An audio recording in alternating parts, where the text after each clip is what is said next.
Welcome into Cunningham Park. I'm Sam Lowenstein alongside Jesse Mayfield-Sheehan with the Brookline Warriors taking on the Milton High Wildcats. And Jesse, this should be an awfully interesting matchup. Warriors going into this one, 2-game losing streak, 4-11 record, but they are inside of the top 32. 32 ranked in Division 1 in the power rankings. Milton, a very strong Division 2 team, 3-1 in their last 4. They've been really dominant as of late, but should be an interesting one. What are your thoughts going into this one, Jesse? Absolutely, Sam. I think you said it well. Brookline, not the results they wanted in the win-loss column last week. Two heartbreaking walk-off losses to Braintree and Natick, but with those two opponents being so highly ranked in the power rankings at that time, I think Braintree was 10th and Natick was 3rd in Division 1. So Brookline, by losing by just one run to those two high-ranked opponents, their power ranking actually saw a big shot up all the way up to 32nd in the power rankings. So Brookline, they've got something to fight for. This season is far from over for them. Even if they can't get a 500 or better record, they could still finish in the top 32 and get into the dance that is the state tournament. So plenty to play for. This should be a good one. Most definitely, and here are the lineups for the game. First, here is the Milton High School lineup, 9-5, 3rd in Division 2. Leadoff hitter Jack Naughton, number 17, the shortstop. Second hole hitter, Peter Mullen, number 6, the center fielder. Third hole hitter, Peter Buckley, number 7, the second baseman. Then at cleanup, Ben Doak, number 3, the DH. Then Teddy Dunn, number 8, the third baseman. Michael McGee, number 1, the left fielder. John Sullivan, number 9, the right fielder. Tim O'Sullivan, number 4, the first baseman. And finally, the catcher, Henry O'Brien, number 5. Now for the Warriors lineup, leadoff hitter Connor Fitzgerald, number 9, the left fielder. Then Felix Hom, number 13, the catcher.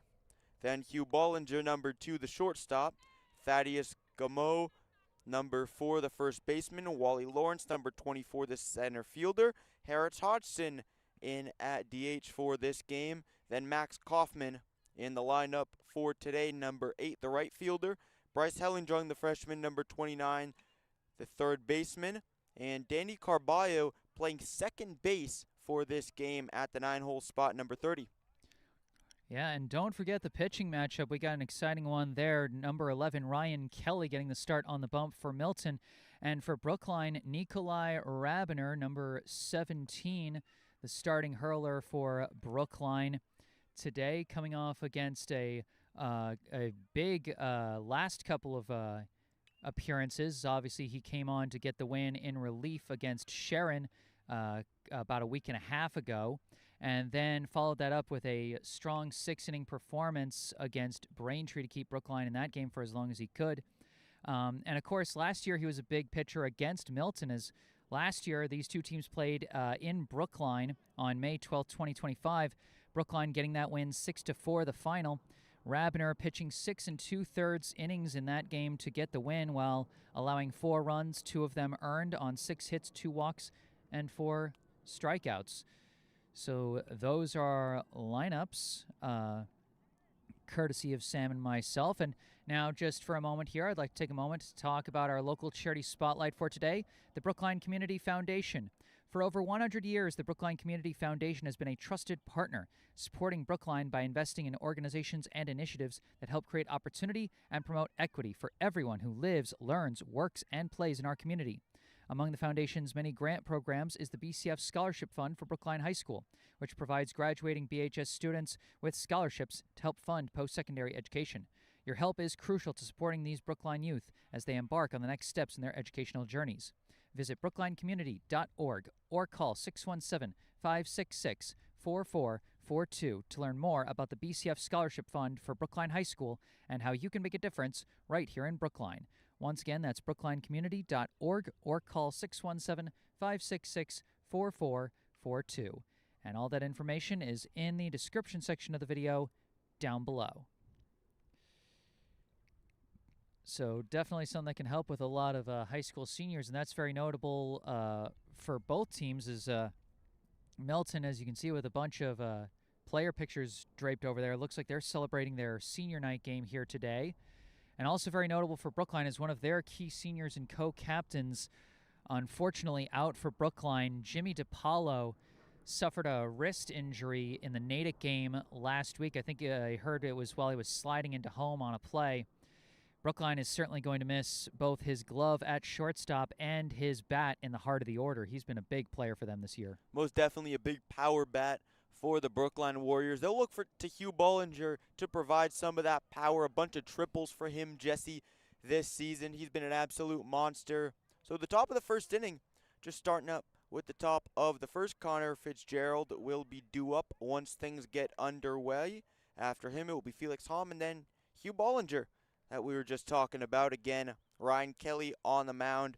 Number 11, the pitcher for Milton. And interestingly enough, looking at some of these stats, Kelly, as a hitter, 0 for 2 with a walk and a run against Brookline in the game last year that the two sides played. Brookline, the Warriors beat Milton 6-4 in Brookline, so the Warriors going to hope to repeat that today. Yeah, and to me, the key for this one for Brookline, really the key for them down this final stretch of the regular season as they try and fight to stay in the top 32 and punch their ticket to the playoffs. I might sound like a broken record because I've been bringing it up a lot the past few games we've covered, is they've got to throw strikes and get those walks under control.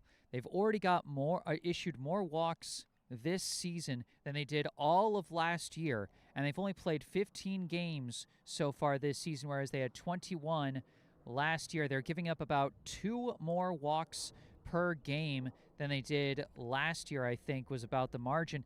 And like we said, their offense has really woken up these past couple of games. Yes, they lost the last 2, but they put up 9 against 2 strong teams in Braintree and Natick. And then before that, 17 they racked up against Sharon. So their offense has really woken up from top to bottom. You know, obviously the absence of DiPaolo is going to hurt for however long he needs to heal up his wrist. But this Brookline offense has really woken up. They're averaging more than 5 runs a game so far this season, and that's actually more than they scored on average last year when they made the playoffs for the second year in a row. So their offense really clicking, but the defense has got to back that up, and it's got to start with throwing strikes for the pitchers. So far for the team on the season, 115 walks issued by Brookline pitchers through 15 games. For a comparison's sake, the team's batters have only drawn 59 walks. So they've walked almost twice as many batters as they've managed to get themselves offensively. Pretty wild stuff, and this Milton team that they will be going against, 3-1 in their last 4, and they've scored 11 runs in 2 of those wins, 10 runs in the win before that. They won their last game over Needham 11-3. Milton 9.5 runs per game in their last 4, and they've only given up, importantly, 4.25 runs per game in that stretch. So they've had solid pitching against some solid Bay State opponents. Huge matchup coming up and a huge test for Brookline. Absolutely. And fans, you might have noticed that or you might have seen in our live chat that the Wi-Fi is a little shaky out here in Milton. You know, we're hoping it's okay enough. And that at bare minimum, our audio calls come through well enough so you can still follow the action. But rest assured, I will be posting a fully recorded version of this broadcast later on tonight that won't have the choppiness from the Wi-Fi. So you can look forward to that, even if the video is a little choppy during the live action. Ryan Kelly warming up on the mound for Milton. Things about to get underway here at Cunningham Park.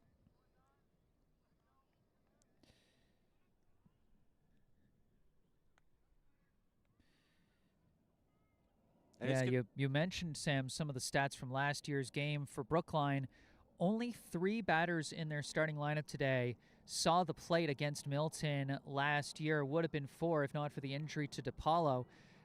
But those 3 players, Felix Hom, Hugh Bollinger, and Wally Lawrence, a combined 0 for 9 at the plate. Hugh Bollinger drawing 1 walk and Wally Lawrence scoring 1 run. So not a lot of the offensive impact that they had in last year's Milton game. They're going to need some different guys to step up. Meanwhile, for the Wildcats, they've only got 3 returning players from last year's game in the batting order. Jack Naughton went 0 for 2 with a walk and a run. Peter Buckley and Teddy Dunn both went 1 for 3. You mentioned that Kelly, who I think was playing first in last year's game, he went 0 for 2 with a walk and a run in that one. But he's just got pitching duties here today. Connor Fitzgerald about to come up to the plate for the Warriors as things get underway here in Milton. Kelly on the mound, Fitzgerald at the plate, first pitch coming. Kelly deals, high fastball there, a little bit inside, ball 1. Fitzgerald's been doing a great job getting on base. You can see his stats in the bottom center of your screen. Batting average .220, on base .371, slugging .320, and a team high 10 walks so far, as well as a team high 15 runs scored to go with 4 steals and 4 RBI. And that great eye on display there for ball 2. This one's a strike, inside fastball. Kelly working that high and inside fastball there, Jesse. This time a little bit lower, and he's able to pinpoint it. 2-1. Pitch from Kelly. This one right down the middle, strike 2 on the fastball. That one looked like he was starting to work it a little bit more towards the outside part of the plate, so he's working back and forth different parts of the zone. 2-2 from Kelly to Fitzgerald. Fitzgerald, big swing and a miss. Kelly gets the strikeout in the first at-bat of the game. Yeah, he was working things back and forth, and then he just goes full heat on that one to blow it by Fitzgerald. Coming up to the plate, the catcher Felix Hom for the Warriors after Connor Fitzgerald struck out to Kelly. First pitch to Hom, and it's way low and outside. That one spiked, bounced for ball 1. Hom, he's really woken up offensively. His slash line currently .327, .411, .408, a team high 4 doubles, even though he had 0 extra base hits before that Sharon game. So in the last 3 games, he's compiled 4 doubles and a large chunk of the 12 RBI he's got so far. Well, in that game, Jesse Hom put up 3 of those doubles, 3 RBI doubles in that blowout against Sharon as he takes ball 2 up high. 2-1. Pitch to Hom. Takes high and outside. That fastball pulled again. That's the second time in this at-bat that Kelly has pulled a pitch outside. Went with a breaking ball at the beginning, low and away. This time up and away. Similar results, though. Yeah, but at the same time kind of flipped results in terms of inside-outside now that he's facing a righty batter as opposed to the lefty Fitzgerald. Potentially he could feel a little bit more comfortable pulling his pitches without the fear of a hit by pitch. This one's fouled off full count. Yeah, but at the same time might be a little harder to throw off the batter potentially if you're trying to, like, you know, brush him back inside. Depends on what he's trying to do. 3-2 from Kelly to Hom. Pitch, Hom takes down low, ball 4. Yeah, easy one to take there, but a good battle from Hom. And even from Fitzgerald, the first batter, they're not letting Kelly get any quick outs so far, but it'll be interesting to see what Hugh Bollinger does at the plate. He's a very aggressive swinger. Definitely Bollinger, an aggressive swinger and an aggressive power hitter as well. 4 triples for him and a home run for the Warriors, as well as a really strong 370, 433, 630 slash line. Hom leads off first, or no, with a courtesy runner. He goes down to second. Courtesy runner gets down there safe, able to slide in for the Warriors. Armand Tendon taking advantage there of that wild pitch to get himself into scoring position. Good position to be in when you got a player like Bollinger at the plate. 1-0 to Bollinger. Tandon on second. After the stolen base, he takes it up high, 2-0. 2-0 pitch coming. Tandon leading off of second. The deal from Kelly, and a big swing and a miss there from Bollinger. Yeah, Bollinger, he's got a good hitter's count to work with, so if he sees a pitch he likes, you know he's going to take a big cut at it. 2-1 coming. The pitch, Bollinger, big swing and a miss. High fastball there, just a bit late on it. Yeah, and it was also looked like it was a little bit high. Maybe shouldn't have swung at that. Bollinger, you can tell he wants one. That pitch a little bit above the strike zone, but awfully close. Tandon leads off of second. 2-2. Bollinger swung on, pop fly out to right center. Right fielder comes over, makes the catch. Tandon going down to third. He slides in easily. So Hugh Bollinger flies out, second out of the inning, but Armand Tandon gets down to third. Runner in scoring position for the Warriors. Yeah, he got just a little bit under that one, just kind of sliced it. But definitely, at least he moved the runner along, so good position to be in here if Thaddeus Gameau can lace out a single. Gameau has been a great contact hitter, and he swings it to center field. This one hangs up, easily caught, end of the inning. Yeah, I like the swing, like the aggressiveness, just didn't quite get the result that they wanted there. And now we move to the bottom of the first. Well, there, Jesse, Gameau got a decent line drive, but just got a little bit jammed on it. And the fact that he got jammed just ever so slightly made it so the ball hung up for that last little second, making it easy to catch for Mullen. Yeah, he needed that one to be more to the left or the right, more towards the gap if he wanted that to be out of range for the center fielder, Peter Mullen, who himself is going to be the second guy due up here in the bottom of the first. Due up in the bottom of the first, Naughton, Mullen, and Buckley coming up.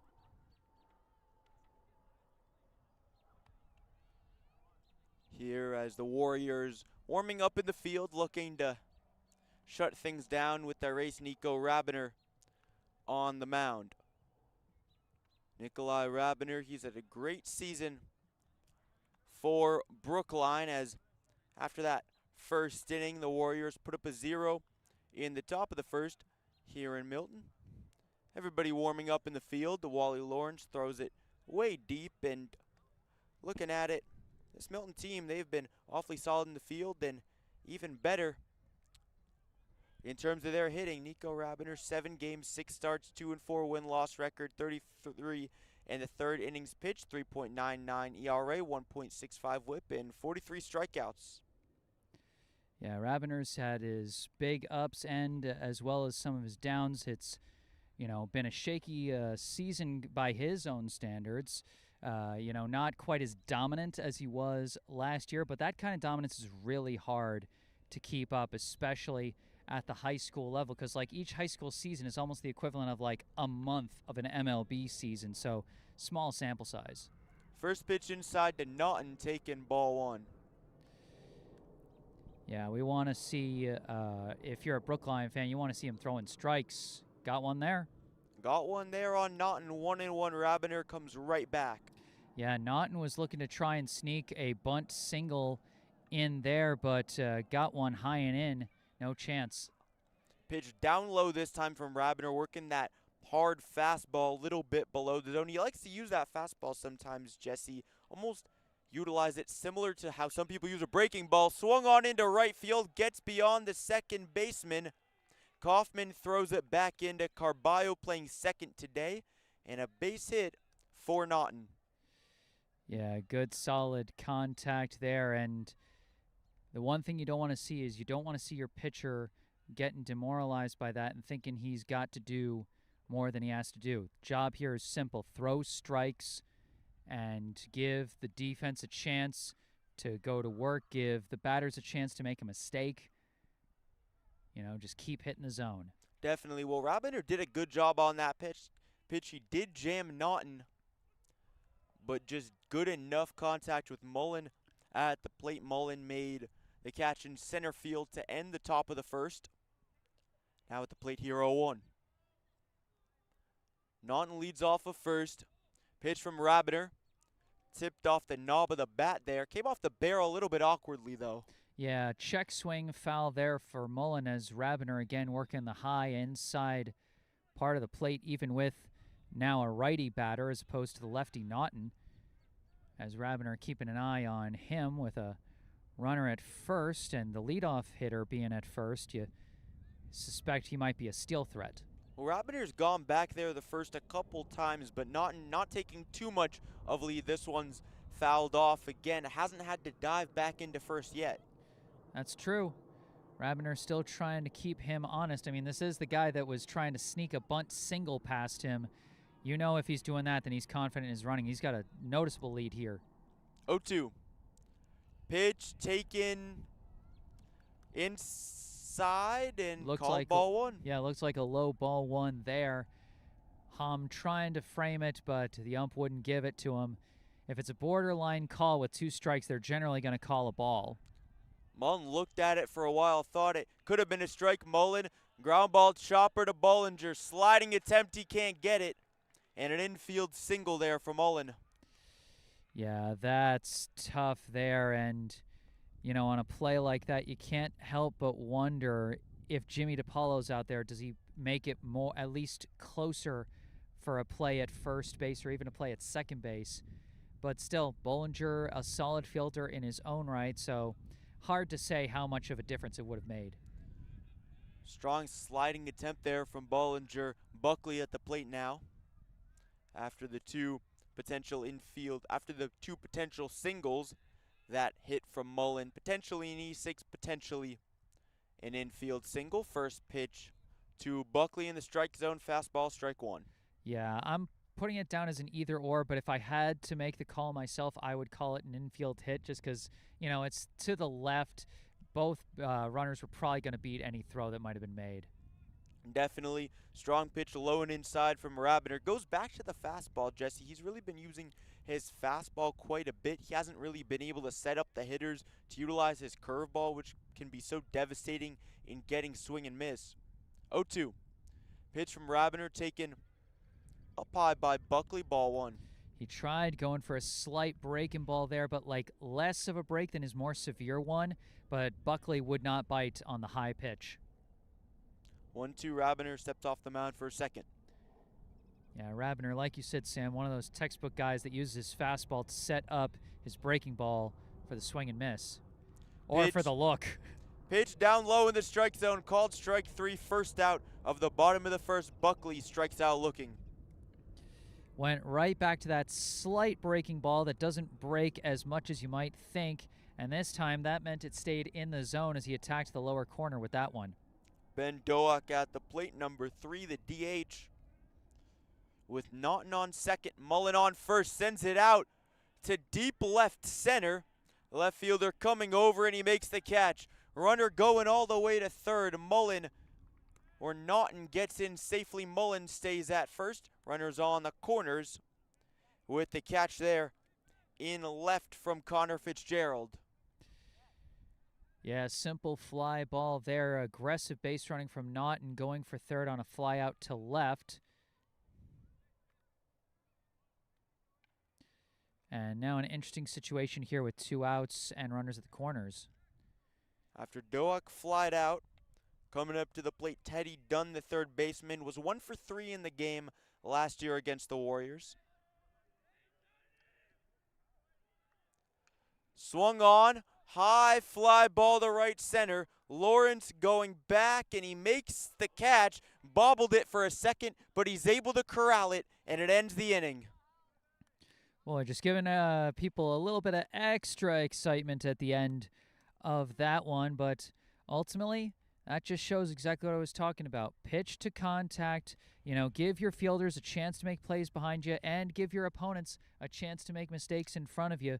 2 flyouts that as the batters just got under them, and we're heading to the second with no score.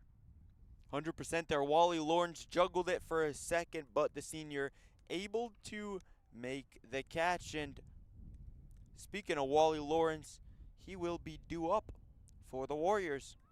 Lawrence last year in the game against Milton was 0 for 3 with a run.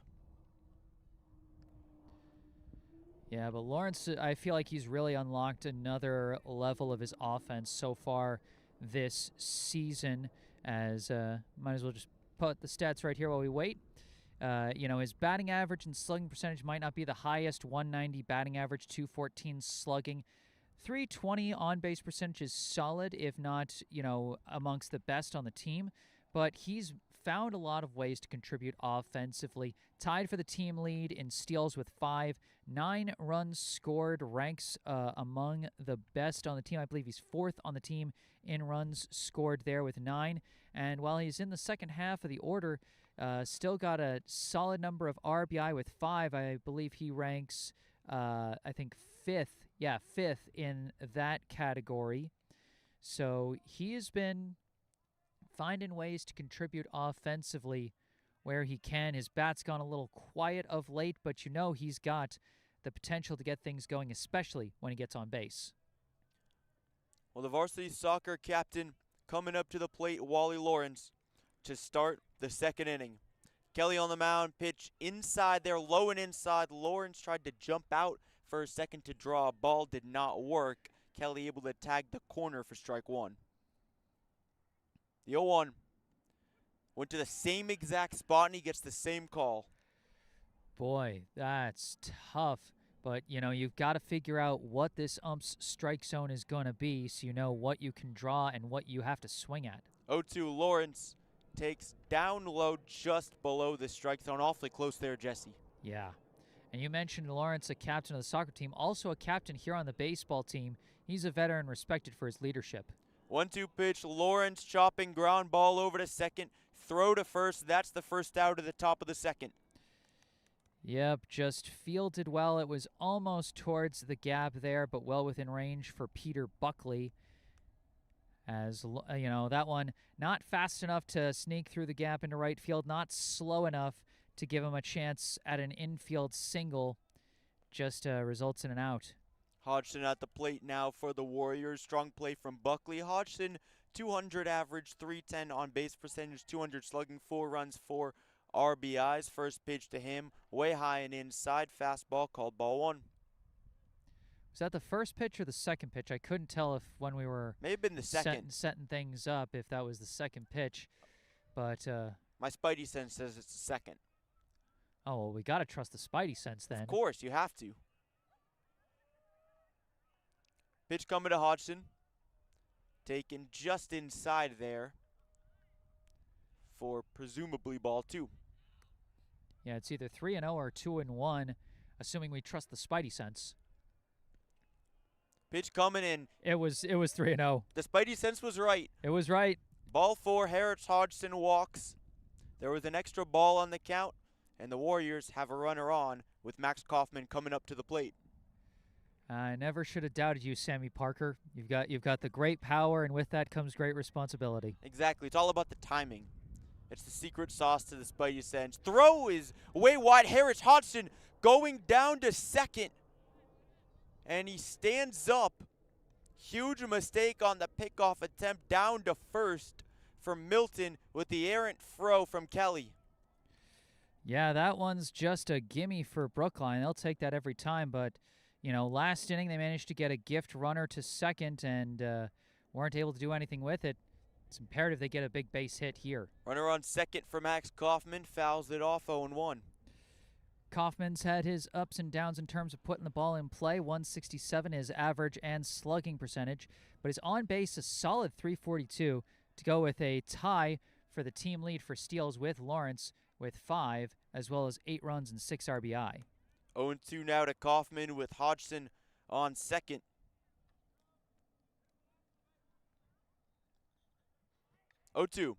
Kaufman fouls it off way into the tree, and the ball disappears. Count stays the same. Yeah, good swing there from Kaufman. When you're behind 0-2, it can be easy to think, oh, this guy's going to throw a strikeout pitch. I'll just let it miss the zone. Kaufman playing good defense at the plate, so to speak. 0-2. Long wind-up coming from Kelly. Breaking ball low in the zone. Called strike 3. Man, that's a tough one there. Kaufman swung defensively the swing before, but that time got fooled thinking that it was going to move more inside. The ump given a lot of inside calls both ways for the strikes. Team's got to be wary of that. Got him on an inside slider there with Helen drawing at the plate. Yeah, not a lot of plate appearances so far for Hellendrung. Most of his 6 runs scored have been as a courtesy runner. As so far in terms of plate appearances, he's just 0 for 1 with a steal and an RBI. 1-1. Hodgson on second. Big hack and a miss from Hellendrung. Just missed it a little bit late. A little bit of a low swing as well with the high pitch and high velocity. 1-2. Kelly looking to get out of the inning. Pitch to Hellendrung. High fastball again. This time he watches it. Yeah, Brookline's been biting on a lot of those high fastballs from Kelly. Good patience on that one from Hellendrung. 2-2. Pitch coming from Kelly. Inside corner. Strike 3 call. Hellendrung strikes out to end the inning. That inside corner again. You know, this is part of the adjustment period that is an early part of a baseball game. You got to figure out what's the pitcher throwing at you, what's the ump giving you in terms of strike zone, and then make those adjustments as you get deeper into the game and get more chances to get to the plate. Most definitely Nikolai Rabiner back on the mound for the Warriors after a solid first inning after gave up some base runners, an infield single, and a base hit to start it. But then after that, he was able to really settle down, Jesse. And we talk about this so much. He was able to trust his fielders, induced some fly balls, and was able to get out of the inning. Yeah. Even with a minor bit of excitement off the near drop from Lawrence, the veteran outfielder got his glove around it and made the play. Just kind of bobbled it, Lawrence, in center field, but he was able to make the catch. We got our first note in the live chat from Joanna Fricky, supporting the Warriors from Las Vegas. As always, go Brookline. Thank you so much for tuning in as always, Joanna. We hope you enjoy the game. You know what that makes me wonder? What does that make you wonder? Is it 100 and stupid yet in Las Vegas? Ooh, that does make you wonder. I mean, we've had some pretty stupid temperatures here in New England, I would say, as they're very, very deceptive, very sneaky temperatures. Like it'll say, oh, it's 60, oh, it's 50, and you'll think, oh, that's warmer than it was in the winter. It must feel nice and comfy, and then the wind's like, no. Nope. Definitely not. McGee here at the plate. Fouls off the first pitch for strike 1. McGee here, the left fielder, Michael McGee, number 1 for Milton. 0-1. Outside pitch there, a bit of a breaking ball from Rabiner. Yeah, Rabiner working the inside out through the first couple pitches, just didn't get him to bite. But jams him inside again. Jammed him there, came off his foot, it appeared, for another foul ball. Yeah, that's the thing. Now you know the ump is giving a lot of inside strikes. You can attack that area. So long as you can control it, not hit the batters, that's a good place to attack. 1-2. Coming from Rabiner. Big swing and a miss. Swings out of his shoes out in front. Throw down to first. Gamo makes the catch. Strikeout for Nico Rabiner. Yeah, he now, after going inside with the fastball a couple times, get a guy a little off balance, and then drop off the table with the breaking ball and make the guy swing like a fool. Sullivan now at the plate. Big hack and a miss. Strike 1. Yeah, now he's attacking the lower part of the plate, looks like. John Sullivan, the right fielder, went with a high looping curveball there. Tried to dip it back into the strike zone, but it stayed up for ball 1. Yeah, it looked like that one hung on him a little bit. But just the right amount of hang. This one dips back into the zone for strike 2. That didn't hang at all. That one curved exactly the way you wanted. But I will say, you would rather have it hang too much than hang right in the middle, because if it hangs right in the middle, just a little bit of hang, that's when hitters can really do damage. That's true. It's like you want it to hang. You want it to hang out for a strikeout on that one. That's back-to-back Ks for Rabiner. Impressive start to the inning, but I think going back to what you were saying, Sam, it's like you want, if it's a pitch that you're like, okay, from outside of the zone into the strike zone, if it hangs, whatever, it's a ball. But if it's one of those pitches where it's like, okay, it's going to go from the strike zone to outside, make him whiff, and then it hangs on you, then you're in trouble. Tim O'Sullivan takes the first pitch way up and inside as that strikeout from Rabiner had absolutely no hang on it. And just you said how important it is for pitchers in this game to target the inside part of the plate. Rabiner did, and it came on him a little bit too much inside. Scared O'Sullivan off the plate, but he comes right back with strike two. And again, going inside, but a little bit too much inside. Yeah, that's the thing. As long as you trust yourself to not lose control to the degree that you're hitting the batter, if you know that the inside pitches, the ump is being a little generous with those and giving you strikes, that's a good place to attack. Pitch to O'Sullivan. Goes with the fastball this time, low in the zone and just below the zone for ball three. Man, a little bit less generous on that call, though, as it's now a hitter's count. 3-1 to O'Sullivan. O'Sullivan, big swing and a miss, fastball in the strike zone. Full count now. No runners on the bottom of the second for Milton. Rabiner 1 out away, but he misses for ball four way low and away. Ball four, O'Sullivan walks.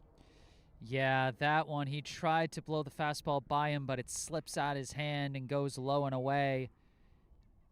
And he's denied the 1-2-3 inning. After O'Sullivan walks, the 9-hole hitter, number 5, the catcher, Henry O'Brien, coming up at the plate, going down to second is O'Sullivan. Yeah, that one, another one where Rabiner just completely lost control as that one bounced in a way that Hom could not recover. There's a wild pitch there from Rabiner, comes right back for a strike. Yeah, you gotta be confident in your stuff even after a couple of rough misses and just go right back to doing what you do. 1-1 pitch from Rabiner. Big looping curveball, ground ball over to Bollinger, low throw. Gameau can't make the grab at first. Runners on the corners for Milton. Yeah, Bollinger, he is making a longer throw than he's had to make in a while as he is, although he's actually, I take that back because he's been entrenched at third, so still a different kind of play on that running throw. Ends up coming up short. After O'Brien advances on the E6, the 1-hole hitter Jack Naughton back up at the plate for Milton. Naughton had a single, got past second base in his first at-bat back in the first inning. Takes ball one here, 1-0. Runners at the corners and 2 outs for the second inning in a row. Big opportunity for Milton. Naughton, hard ground ball. Fielded cleanly, throw over to Gameau, makes the grab, end of the inning. Rabiner escapes yet again. Yep, that's the specialty of Nikolai Rabiner, especially last year, was getting into jams but getting out of them on a pretty consistent basis. He, is a pitcher that sometimes lives on a knife's edge, but, he handles those situations with a lot of poise and also gives some credit to the poise of freshman Danny Carballo, as being thrust into the starting second baseman spot this season as a rookie. He has really handled that very well. Maybe not the most electric hitter, although his bat has been coming around, as we'll talk about in the top half of the third coming up. But Carballo been a very solid second baseman for Brookline this season. Danny Carballo has really stepped in awfully well. He's also had some playing time at the catcher position. Felix. Well, over the summer he did. For the summer he did. Not this season. Not now, because Felix Hom pretty well entrenched at the spot behind the back spot here in the spring. But I wouldn't be surprised if we saw more of him behind the plate come the summer season. But we're not there just yet. I know we all wish that we had that summer weather already, and I know you as a student really wish that it was summer vacation. But we're not there yet. Maybe it's just wishful thinking. Maybe. A little bit of wishful projection there. Wishful projection and wishful association. Yes. That's what it is. Yes.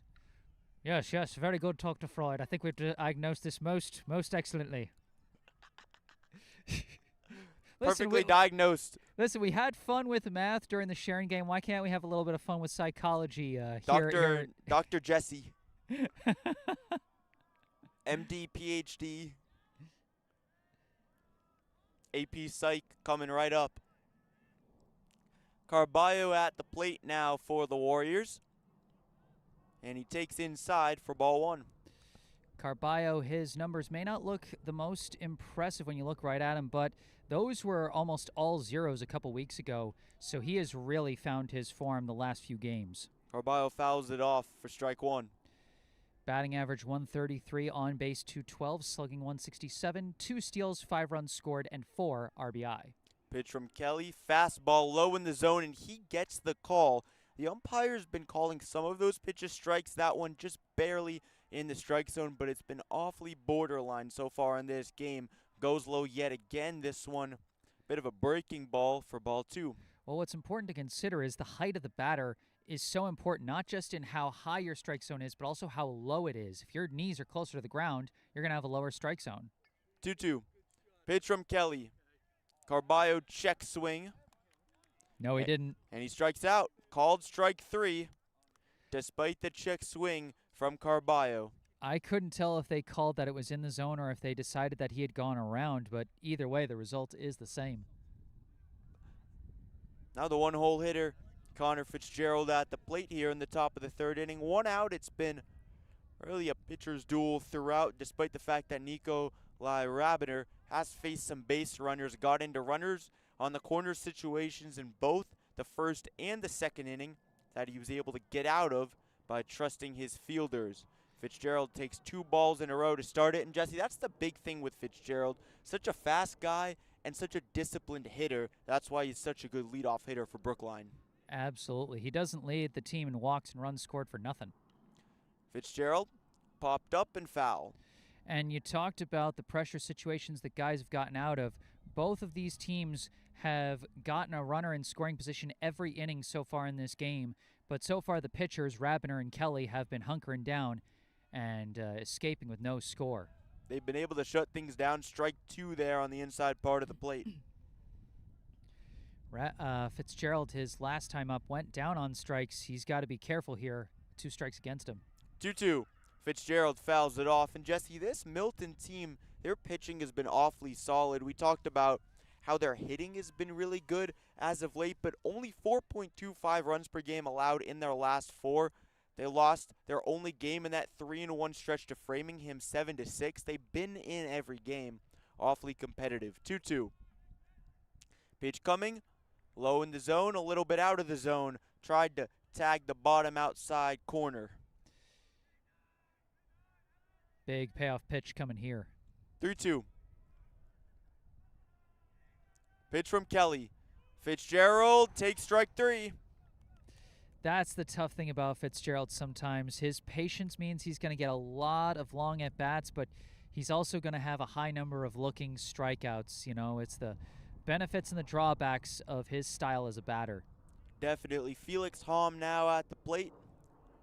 He's been on an absolute power surge as of late. Takes strike 1 here. You know, Sam, you talked about the amount of runs given up lately for Milton. For Brookline, over their last 3 games, they've given up 26 runs, so almost 9 runs allowed per game over their last 3. And coming right back there, 2 fastballs, 2 strikes. Kelly pounding the zone here in the top of the third. 0-2 to Hamm. Hamm fouls it off. Yeah, Brookline, when they swing, they've been doing a good job getting bat on ball and fouling things off. You know, it's just a case of sometimes they're a little over-patient and looking at pitches that are close and borderline. 0-2, Hamm steps out of the box. Hamm got a walk his last time up, one of 2 walks issued by Kelly so far. Big swing and a miss. Kelly strikes out the side. 1-2-3 inning. Milton shuts down the Warriors in the top of the third. Dang, 3 up, 3 down, all of them on strikes as Kelly strikes out the side there. That's tough for Brookline. They have got to, you know, find a way to square things up properly as they are still hitless through the first 3 innings. 2 walks representing the only base runners for Brookline so far, 1 each from Hamm and Hodgson on the first turn through the order. So they're going to want to make some offensive adjustments, and soon, as we're almost halfway through this game. Definitely Kelly able to effectively throw strikes, trust his fielders when it matters, and sometimes just absolutely dominate things, as seen in the top of the third inning, striking out the side. 1-2-3. And now another important thing is for Rabiner not to fall too far behind him in terms of where the opposing team is in the batting order. Both these pitchers starting to face their second go through the opposing batting order, as we saw the first two batters in Brookline's order come up in the top of the third. But now we got the 2, 3, 4 guys due up for Milton in the bottom half of the third. So they're already a little out in front of Brookline, as they've had 2 more base runners than Brookline so far this game. So Rabiner definitely hoping he can respond in kind to the dominant third inning that Kelly just had. Definitely. Mullen, Buckley, and Doak due up for Milton. Here in the bottom of the third inning, we have not had a run so far. It's been a pitcher's duel. Nikolai Rabiner got out of 2 runners on the corner situations in both the third and second inning. Coming up, Mullen had an infield single in the bottom of the first inning in his first at-bat. Then Buckley had a strikeout. Doak flied out to center field. Here's Mullen coming up to the plate in the bottom of the third inning.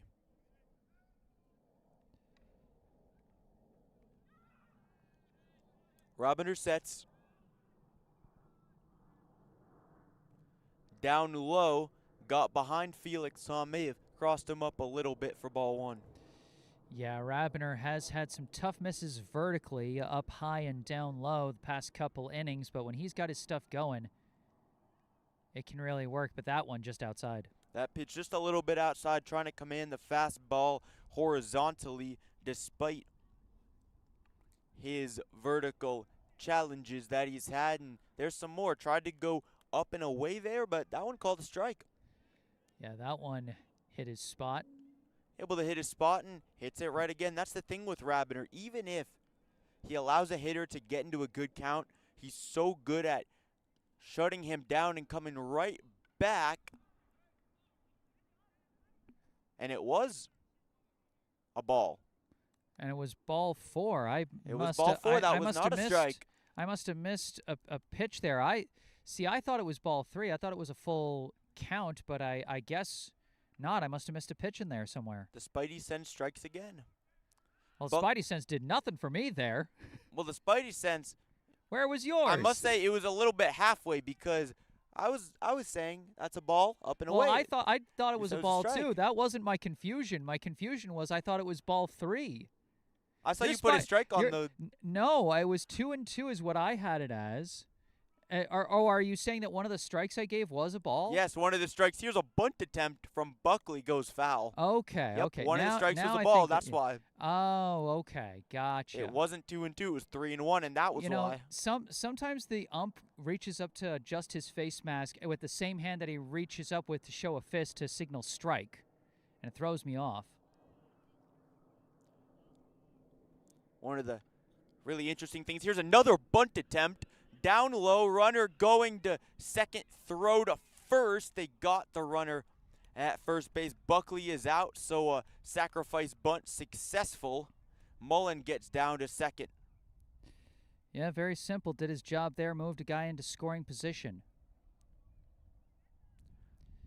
Just a really strong job there. Here's Doak at the plate. One of the things that we'll have to talk about here on the stream sometimes, the umpire style. Oh, yeah, definitely. I mean, it takes all kinds. First pitch low and away. Rabiner misses. Just pulled it a little bit yet again, and that was a struggle that Kelly had at points earlier in the game. He was able to really control his commando as it's gone on. Mullen on second, popped up by Doak, foul. Yeah, you can't, I know they already know this because they've been attacking well, even with runners in scoring position threatening. Both pitchers have. 1-1. Swung on, foul. Gomo coming over, but out of play. Nowhere close. Out of play. Yeah, I appreciate him giving, thought and effort to potentially going after that ball. You don't want to automatically treat it like it's out of play when there's the off chance it might stay in, but that one went out. 1-2. Pitch from Rabiner, swung on to center field. diving, sliding snag, and it's made by Carballo. Yeah, good read by Carballo. That one, good placement, but just a little bit too light on that contact and a little too much under it. Gave Carballo just enough time to chase that one down for a big second out get. Really nice play there by Carballo. Great hustle in the field to get over there and make the player done at the plate now. Takes ball one. Mullen on second. Taken up high for ball two after the sacrifice bunt was successful from Buckley. Yeah, yet another inning with a runner in scoring position. Outside of the top of the third, every inning has featured one. Milton has done a good job to put pressure on Rabiner, but at least so far, Nikolai Rabiner has been able to get out of these innings. Again, escaped two runners in scoring, two runners on the corners. For the first two innings, yeah. For the first two innings. It's a lot of twos. 2-1. High looping curveball hangs up a little bit too much for ball three. Yeah, it didn't get the drop he wanted on that one. And you got to think, if you're Rabiner, obviously a walk is never a good thing, but it's not the end of the world. You would rather walk a guy in a very adverse count rather than give up a big hit with the runner on second. Oh, yeah, definitely. In a situation like this where runner on second, you can create an extra force on the bases with two outs, but the most ideal thing is you get the out and you end the inning right here. 3-2. Mullen on second. At the plate is done, and he walks. Takes ball four, fastball above the zone. Yeah, that one. I mean, like you said, you don't like to see the walk, especially with the trouble this team has been having with their control on the mound this season. But in that situation, not the worst thing in the world. Just don't let it spiral out of control. McGee at the plate now for Milton. McGee in the first at-bat, coming back for him. First pitch, high, just above the strike zone. Struck out in his first at-bat, bottom of the second inning, as Rabiner had a really hot start to that inning, got back-to-back strikeouts to start it before running into some trouble and getting out of it. Throw back down to first. Gamo trying to make the tag, just a bit late, diving back in. And more importantly, Mullen went down to third in the chaos there. Absolute chaos. The third runners on the corner situation that Nico Rabiner must get out of for the Warriors. Yeah, I liked the idea from Hum going for the pickoff, but Mullen smart and attacking the bases in that situation. Awfully smart move there from Mullen. McGee at the plate. Dunn on first, Mullen on third. Pitch from Rabiner, just below the strike zone. And we've seen that quite a bit, Jesse, the umpire not calling those low fastball strikes. 3-0 from Rabiner. Pitch, called strike one. Yeah, he's definitely not been giving as much favoring to those low borderline pitches either way. Pitch from Rabiner, outside, ball four. McGee walks, bases loaded for Milton. And this is where you don't want to get so wrapped up in the idea of, oh, if I give up a walk, it's not the worst thing. You don't want that to compound on itself. This 3 walks issued by Rabiner this inning and 4 so far for the game. You don't want this to become a habit. Sullivan fouls it out of play all the way to the right side. Bit of a long strike there and a long twirling strike. A lot of curve on it. Strike one. And it's turning into a long inning for Rabiner here as we're almost to the end of the batting order for Milton. And the bases are now loaded with 2 down. Bases loaded for Rabiner. 0-2 or 0-1 pitch.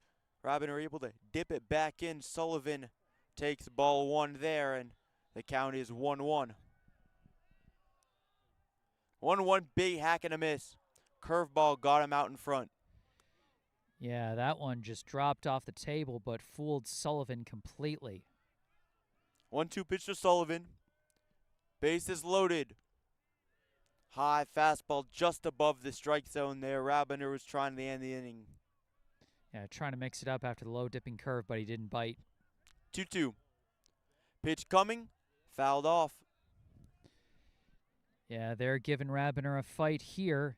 I mean, we're just 2 balls away from the shutout ending if Sullivan were to draw a bases loaded walk or just one swing of the bat potentially. 2-2.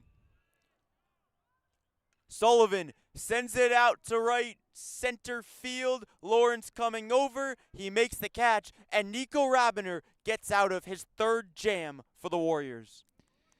Yeah, Rabiner always living on that knife's edge, but he is cool as a cucumber in those spots. Never seems to let things get out of control. He's had, a couple of innings get away from him this season, resulting in some worse stats than he had last year. But overall, that cool, calm, collected pitcher that we know from last year, he's still there, and he's still performing for Brookline.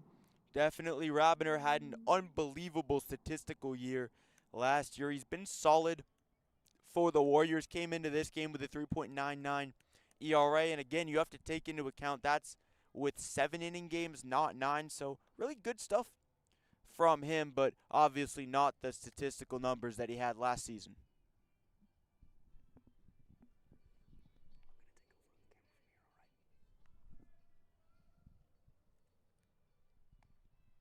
Top of the 4th inning, Warriors and the Wildcats tied 0-0 after Nico Rabiner just got out of yet another jam, and the hardest one yet. He was able to escape a bases-loaded situation. And we got some more notes in the live chat. We got our San Diego fan club, Cheryl Bollinger, tuning in, and Joanna Fricky. They're starting to hit 100 and stupid. They've at least hit 100. 3 digits achieved yesterday, but I'll let you know when it's 110. It does get up to 120 sometimes. Occasionally. Oh. It's dry heat, though, but still brutal. Bollinger at the plate for the Warriors to start the top of the 4th. Pitch coming from Kelly. Bollinger swung on into foul territory in right. Fielder coming over, and he makes the catch. Caught by John Sullivan in foul territory on the right side for the first out. Yeah, good tracking there. And again, Brookline has had some trouble with some fly balls that have hung in the air just a little bit too long. And that was another such case there. Just a good pitch there from Kelly. Jammed Bollinger. Gomo at the plate. Takes a ball low and inside there. Yeah, we haven't seen as much of those beneficial strike calls inside as we saw at the beginning of the game. Pitch down low, misses, ball 2. And Gameau last time, I think it took a hack at the first pitch he saw back in the first inning. Flied out to center to end the first there. Lined out to center field, had decent contact on it, but was not enough as it just hung up a little bit too much. This one fouled off for strike 1. Ball 2, strike 1. Yeah, it's a little confusing. A foul ball is a strike and not a ball.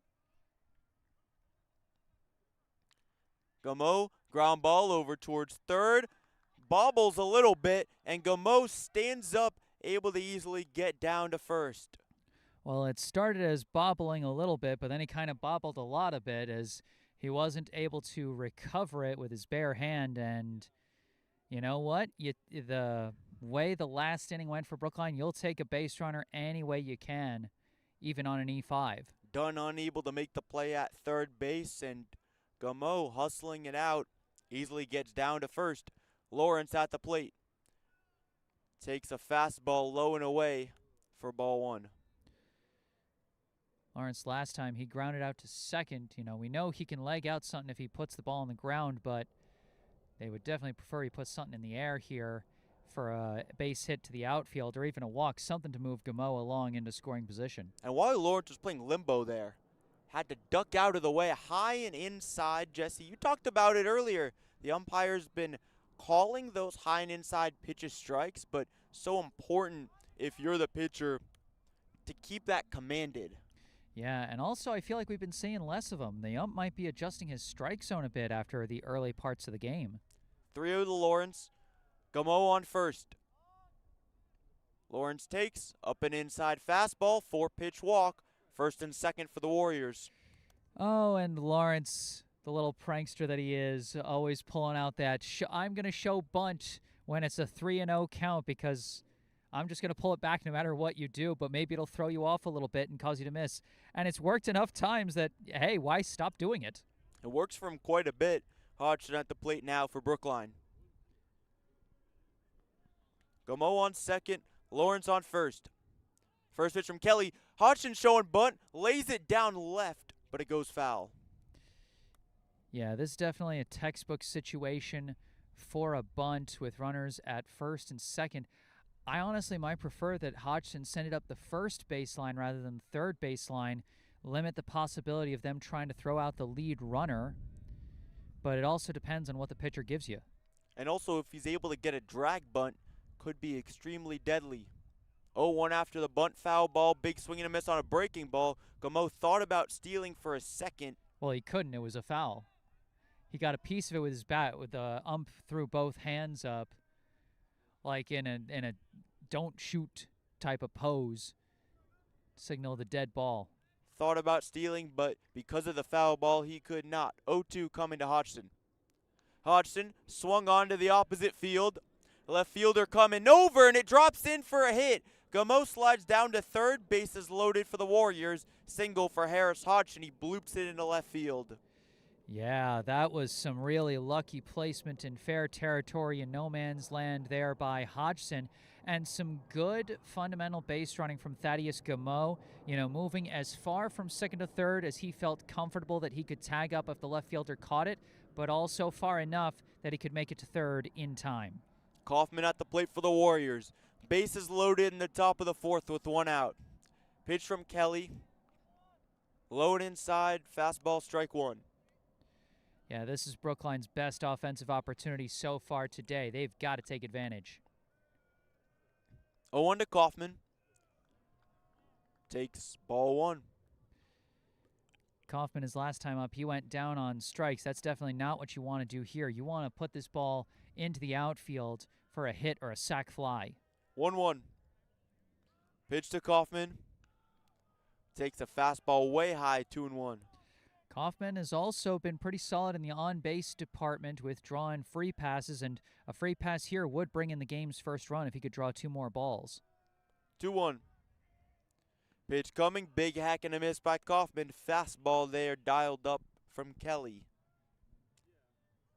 Kaufman has had some clutch performances before, had a big two-run single in the game against Framingham that ultimately went 11 innings across 2 days. 2-2. Pitch to Kaufman, and it hits him. Wow. Putting your body on the line to break open the scoreless game. Max Kaufman with a hit by pitch breaks the game open. Warriors get a run off the RBI hit by pitch from Kaufman. And you know what? It's like we said, you take the base runners any way you can.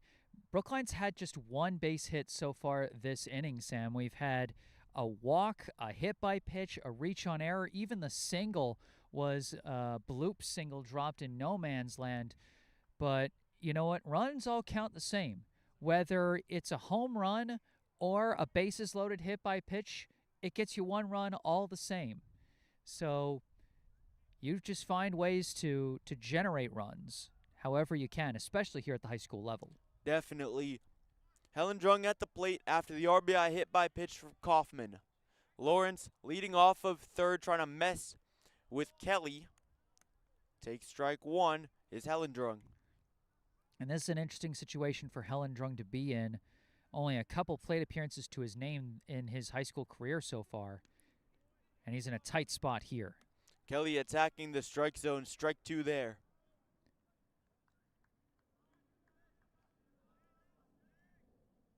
The 0-2. Lawrence leads off of third. Called strike three. Man. Hellendrung strikes out.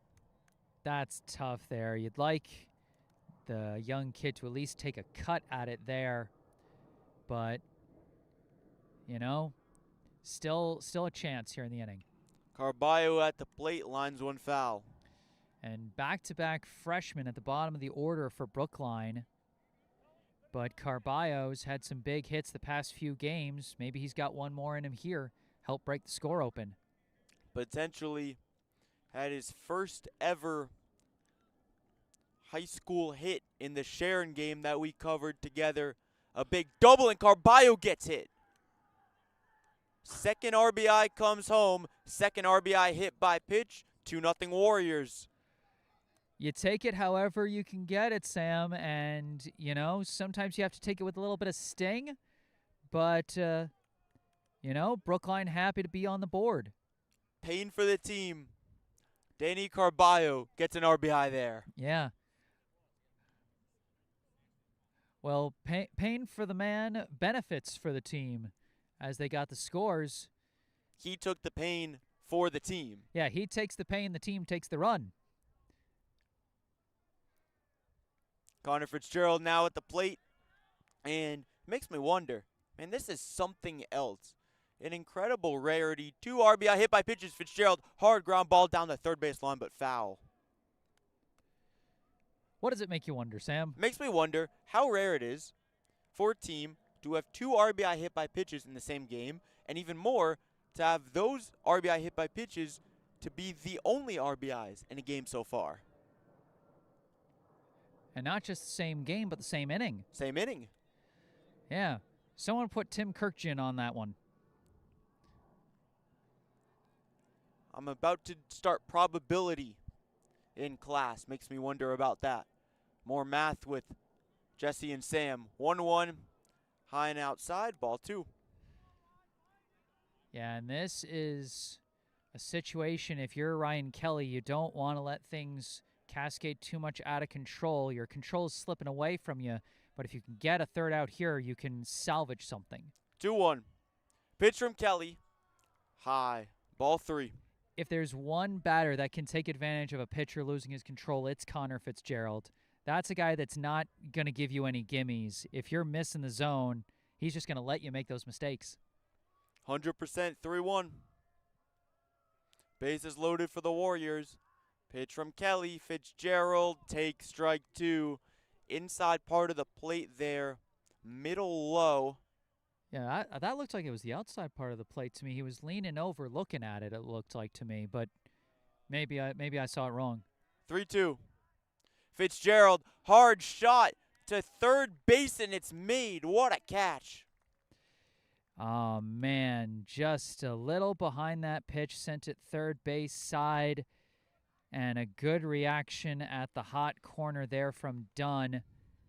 As, again, tough inning for Ryan Kelly as he issues 3 free passes and gives up 2 unearned runs thanks to the early error. But he ultimately he got out of it, limited the damage. Definitely.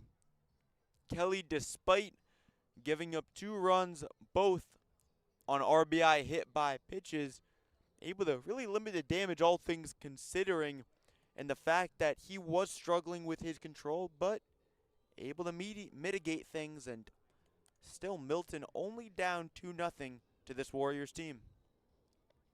Now, if you're Nikolai Rabiner in this situation, this is a situation where you can really swing the momentum a lot more firmly in your team's direction. If you respond to a rough inning for your counterpart on the other team by having a quick, dominant 1-2-3 inning, even if it's against the bottom part of the order as they got the 8-9-1 hitters coming up, if you can get through this fast, force the other guy to come back out onto the mound after a rough, long inning and a short break, that could really put a lot of pressure in the other direction.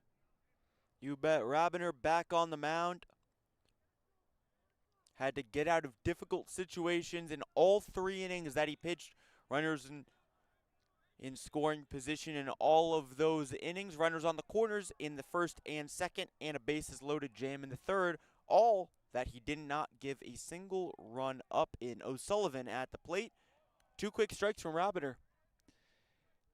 Boy, you wonder if he might be wanting to attack here against the bottom of the order. 0-2. Pitch from Rabiner. Inside corner there, but he just missed on the fastball. Ball 1. Again, like I said, when you got a borderline call and it's either 3 balls or 2 strikes, the ump's going to err on the side of keeping it going. 1-2. Swung on into foul territory, over towards us for a second, but it dips down. Yeah, no, I was eyeballing that thing like a hawk, being like, okay, do I have to dive over and cover my laptop and protect it? But fortunately, not this time. Exactly. I was thinking that exact thing. This one's fouled off again. It's not that we could be in danger, it's that the equipment could be. Yeah. I mean, I'd rather not you be in danger. Like, if it's me, that's fine. But, as the adults in this broadcast pairing, I'd rather you not get hurt doing these broadcasts with me. 1-2, big swing and a miss. O'Sullivan strikes out. Curveball down low below the zone from Rabiner. Yeah, you got a guy swinging defensively. You bring a pretty breaking ball like that just drops off the table and get him chasing. Nice pitch from Rabiner. O'Brien now at the plate after O'Sullivan struck out. Inside part of the plate there, and Rabiner getting another inside call. Yeah, he paints the corner so well when he's on. Breaking ball there now goes to the fastball. Bottom of the zone, gets another strike. Yeah, changed the pitch selection, but ultimately kept it the similar part of the plate. 0-2. Now he goes high and outside, ball 1. Yeah, mixing it up for the strikeout pitch, but didn't get O'Brien to bite. 1-2 from Rabiner. Inside part of the plate again. Up and inside breaking ball there. Just a little bit of break, not a big curveball. Ball 2. 2-2. Rabiner fouled off. Yeah, Rabiner's really looked to be in control of his stuff so far to start this one, meticulously attacking his opponents. Pitch to O'Brien, and he fouls it off again. Give credit, though, to O'Sullivan and O'Brien as they're putting up a fight, staying alive in these at-bats and, propping up Rabiner's pitch count as high as they can. Definitely 2-2 coming. Rabiner would have to get through this inning and the Warriors to maintain their lead for him to be in line for the win. Down low, and it's called the ball. Again, a close call, but when the ump isn't sure, generally they've done studies on this. Generally, they lean towards keeping the at-bat going. Full count. Pitch bounces. Ball 4. O'Brien walks. Yeah, that one, I don't think that one bounced, but it was definitely below the zone. That one almost there, but Ham's frame job wasn't going to save that one. Naughton now at the plate. Back to the top of the order for Milton. No courtesy runner for the catcher. No courtesy runner. Pitch from Rabiner. Naughton takes strike 1, and that time, despite the fact that the umpire didn't call the low pitch in the previous at-bat, this time with a low breaking ball, he calls it. 0-1 Naughton takes up high just above the zone. Ball 1. Naughton 1 for 2 so far today. He got the single in the first inning, grounded out to second his second time up. Naughton able to put the ball in play in both at-bats. This one gets away. O'Brien going down to second. Easily stands up into second base, and for the 4th inning, in 4 innings pitched for Rabiner, a runner in scoring position for Milton. That's a tough one there. I think he was thinking of framing the pitch before it was fully in his glove. His glove kind of popped up as the ball was popping down on the breaking ball. Pitch there had a lot of break on it. That's what caused the mistake from Ham. This one high, just above the zone, 3-1. Yeah, you don't want to let the walks get out of control. You surrendered 1 to O'Brien. You got to pitch to contact. Trust your fielders. 3-1. Pitch up high, ball 4. Yeah, we saw the control start to slip for Rabiner in the 3rd, and he can't let it get out of control here. I know he's the jam master. He gets out of jams pretty regularly, but you can't keep putting yourself into that situation. Got to let things resolve and get out of the inning. After the walk from Naughton, Mullen at the plate. O'Brien on second. Naughton on first. Pitch coming. Mullen swung on it. He fouls it off.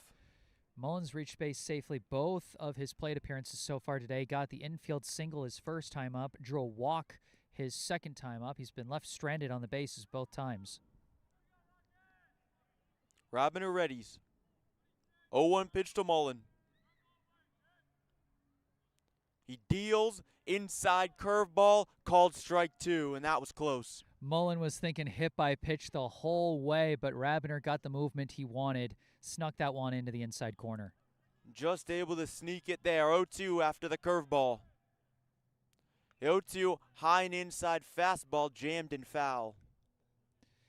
Yeah, that curveball, you got him thinking, I don't know if I trust the ball to be outside the zone. I better stay alive here and swing.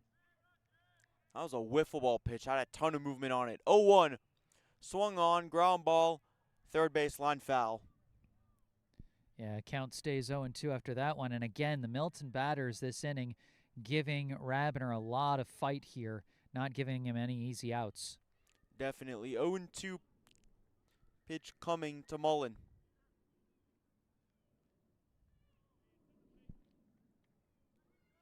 Mullen stepping to the side, umpire dusting off home plate.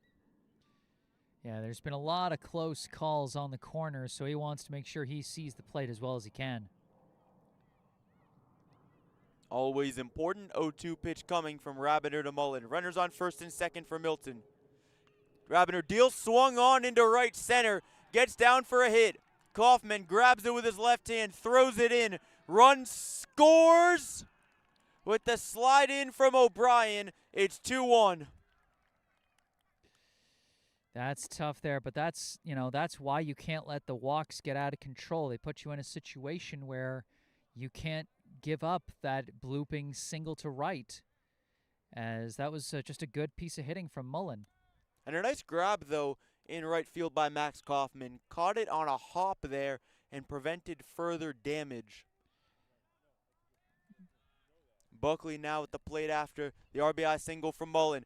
Hard chopper over towards third, and no play for the Warriors. Bases loaded for Milton. Yeah, bad misplay from Hellendrung there. Not an error on the scoreboard, as that's going to go as an infield single for Buckley, but I think Hellendrung was thinking, I'll catch the ball right at the bag and make a play to get the lead runner, but not properly judging how slow the ball was coming at him. Kind of came a little bit hot at the beginning and then slowed down. Doak at the plate, takes a strike. Bases loaded for Milton here in the bottom of the fourth. And it's just a one-run ball game. The 0-1. Doak takes ball one, high and away fastball from Rabiner. He's been trying to locate that part a couple times now. Hasn't gotten a lot of swing and miss. 1-1. Doak faked a swing for a second, takes a bouncer, ball 2. Doak 0 for 2 so far today. He's flown out to left and lined out to second. 2-1 to Doak. Swung on, hard line shot, goes off the glove of Gameau. Run scores, another one's coming around. Kaufman throws to the plate, 2-run score. Doak's caught in a jam. Bollinger fakes the throw, 2-run score. It's 3-2 Milton with runners on the corners. 2 RBI single for Doak. Man, and that was inches away from being an inning-ending double play for Thaddeus Gameau at first. You can't, again, you're no error there. Just a hard hit ball as the line drive went off the glove. But, man, just that close to a potential inning-ending highlight-worthy play from Gameau, but it goes off his glove, settles in shallow right field, allowing the runners to just keep running and bring 2 in. Done at the plate, takes strike 1, fastball from Rabiner. And what was also tough was because Gameau was chasing after the ball in right field, he wasn't there to cover first to try and catch Doak on the run back.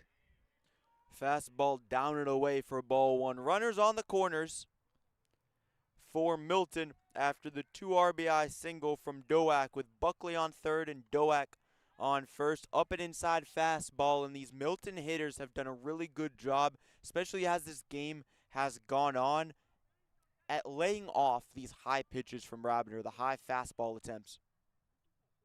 2-1. Pitch from Rabiner. Hard line. Ground ball over through short. Run scores. RBI single for Dunn. Yeah, that one might have been a case of Hellendrung covering the bag a little bit too closely as Dunn sent that one through the gap. That one closer to the normal neutral position of the third baseman, but he was covering the bag there, so was pulled a little bit out of the gap and towards the bag. And that is 4 straight base hits for the Wildcats in this inning after 2 walks after a strikeout. So things starting to cascade out of control for Brookline. 4-run inning here for Milton. The Warriors were up 2-0 going here into the bottom of the 4th inning, and Nico Rabiner got out of 3 jams in the first 3 innings. Unable to get out of this one, Jesse. Yeah, and that's really tough, and it's why, again, you can't be giving them those extra base runners. You can't be wearing yourself out, missing your spots and getting up in your pitch count. You want to have as much as you can have once you get into the deeper parts of the game, as we've got a courtesy runner who's not listed on the roster, number 25. Courtesy runner in at first base for Milton. Fouled off for strike 1. McGee at the plate after the RBI single from Dunn. Hard ground ball got past short. Runners on first and second. Dunn on first. Doak on second. Wild pitch. Both runners advance to second and third. Boy, and things just keep getting further out of control as you lose the chance for a potential inning-ending double play by moving both runners into scoring position. Pitch coming. Low and away. And a ball. 2-1. Second and third for Milton. Already have put up 4 runs in this inning. Another missed pitch from Rabiner, low and away, ball 3. And we got some action going in the bullpen for Brookline. If Rabiner can't get out of this jam soon, this might be the end of the day for him. 3-1. Pitch to McGee. High ball 4. Fastball misses up top. McGee walks. Bases loaded for Milton. And another situation where it's like, okay, a walk isn't the worst thing in the world, improves some aspects of the situation, but you can't just be giving up walk after walk. Sullivan now at the plate for Milton. Wildcats have already put up 4 runs with only 1 out here in the bottom of the 4th. Down low pitch, low and away, ball 1. Good block by Hom that time to make sure the runners don't try to advance on that one. Pitch swung on, hard line shot to left field. Base hit, 1 run scores, runner coming around, and a 2 RBI hit. Sullivan has to go back over to first. 2 RBI single, 6-2 Milton. Man, and again, a combination of good hitting from Milton and some sloppy work in the field from Brookline, as you could see with the second runner coming in, that they missed the cutoff throw from left field to shortstop, and that is going to end the day for Rabiner. Nico Rabiner got out of jams in his first 3 innings, struggled here in the bottom of the 4th, and it's really been a season of highs and lows for him. He's had really dominant moments. He's had some great streaks, especially in this game. A lot of strikeouts for him at times, but in this inning, as you said, Jesse, the walks piling up on him. Milton able to take advantage of runners in scoring position, and they've already put up 6 with only 1 out. Yeah, it'll be 4 total strikeouts for Rabiner over the course of 3 1/3 innings pitched. 6 runs credited to his name, all in this inning. All of them earned, no errors. And he is on the hook for the loss if Brookline can't come back in this one, as Eli Hoffman is going to take his spot on the hill. As we take a look at Hoffman's stats, this is just his second relief appearance of the season. He's had 4 total appearances, 3 of them starts. He's got an 0-1 win-loss record, the only pitcher with a save for Brookline so far this season. 15 2/3 innings pitched, 4.02 ERA, whip of 2.17, 15 strikeouts. O'Sullivan about to be at the plate for Milton, and For the second time this inning. for the second time this inning. They've now fully batted around. It's been an absolutely dominant inning for the Wildcats at home, and they've just completely broken things up, as we have a fun fact here in the live chat. Yeah, Joanna Fricky telling us that the highest temperature ever officially recorded in Las Vegas was 120 degrees Fahrenheit, or 48.9 degrees Celsius, on July 7th, 2024. Just brutal. Yeah. Truly 100 and stupid. Maybe 100 and stupid plus. Yeah, about as hot as the Milton Bats have been this inning, as the Wildcats have compiled 5 singles across the last 6 batters, with the 6th out of that group being a walk. So 3 walks and 5 singles, maybe no extra base hits, but that is 8 consecutive runners reaching base safely for Milton. In what's turned out to be an awfully long inning, Hoffman on the bump for the Warriors. His first pitch to O'Sullivan misses, low and away, gets past Tom. Runners advance to second and third. Man, that's not how you want to start. And that one, I would say passed ball. If someone said wild pitch, I would understand, but personally I would score it a passed ball. Second pitch from Hoffman. This one taken in the strike zone. Hom able to frame it for strike 1. Runners on second and third for Milton, looking to add on to their already dominant inning. They've put up 6 runs already here, just in the bottom of the 4th. Big hack and a miss there by O'Sullivan for strike 2. 1-2.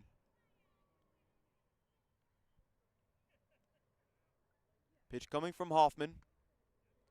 Just misses there. Awfully close, Jesse. High and away, just missed off the plate.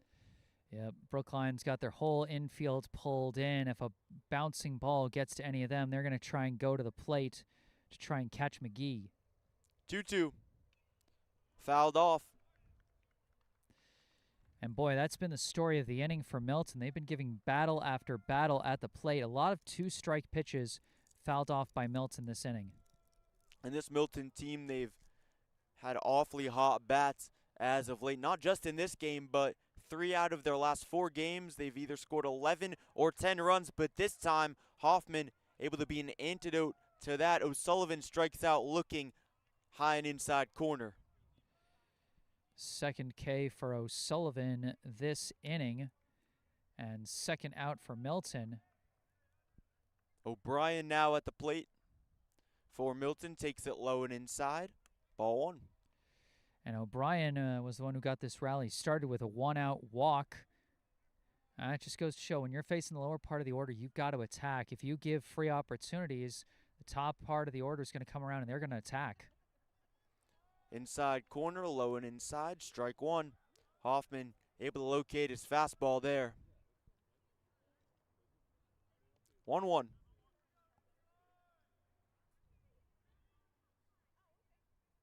Swung on, looping into center field. Lawrence coming over, makes the catch. That ends the inning. Milton puts up 6 runs, all earned on Nikolai Rabiner. Eli Hoffman able to come in and end the inning, though, and gets 2 outs for the Warriors. 6-2 Milton going to the top of the 5th. Yeah, good work by Hoffman to salvage this situation. Good tracking by Lawrence on that shallow pop-up that, if it hadn't hung in the air for as long as it had, might have been a candidate for a bloop single to center, but stayed in the air and center fielder came in for it. But now Brookline's offense, they really need to wake up, and urgently. You know, the Milton pitcher, Ryan Kelly, he got a long break after that rough top of the 4th for him. And now he's got a lead of 4 runs to work with. So his team has got his back. He's going to be pitching confidently here in this inning. Definitely, Jesse. Makes me wonder how many minutes exactly it was. Feel like the bottom of the fourth started at about 5:20 or so. 45-minute inning. Oof. If you're right on that one, if we're trusting, is it still your spidey sense that measures how long something has gone on, or do you have a different superhero for that? Well, the spidey sense plays a role, but there are different parts. Oh wait, I that know play a who it role. is. It's Clock King, minor Batman villain. Clock King. That's who you're emulating here. I get it. But I do remember I saw 5:20 on the clock on your computer. And that was about at the start of the bottom of the fourth. So again, this is not correctly timed, or this is not confirmed. This is a unconfirmed time for the bottom of the fourth inning of about 40 to 45 minutes. Unconfirmed reports say that was a 45-minute inning for Milton in the bottom of the fourth. Here's Felix Hom to start the top of the fifth. After the very long break for Kelly, Hom takes ball 1.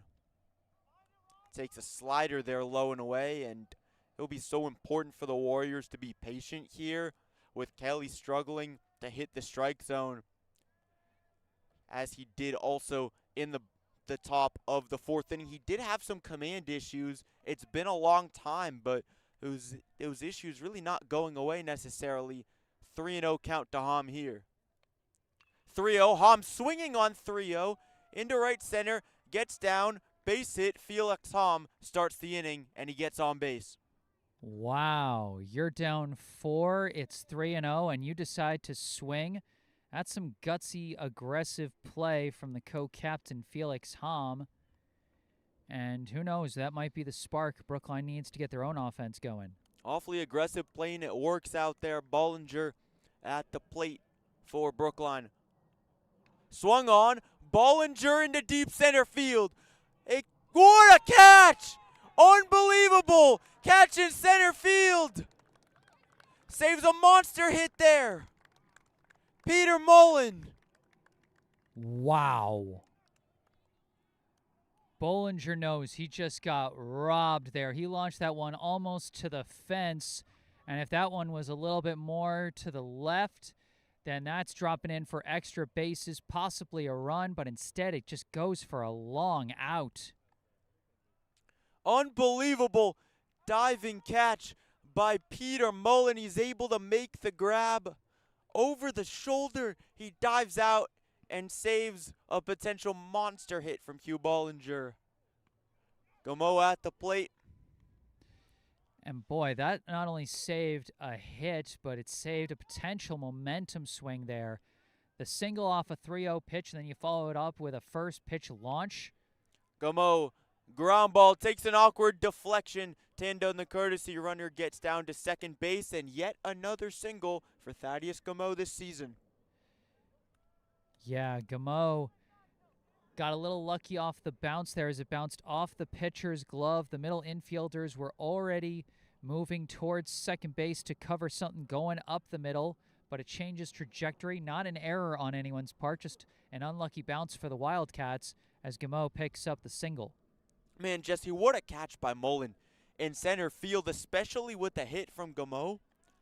Saved a ton of momentum there. Lawrence bunting pops off the bat and foul down the third base line, almost popped into the shed.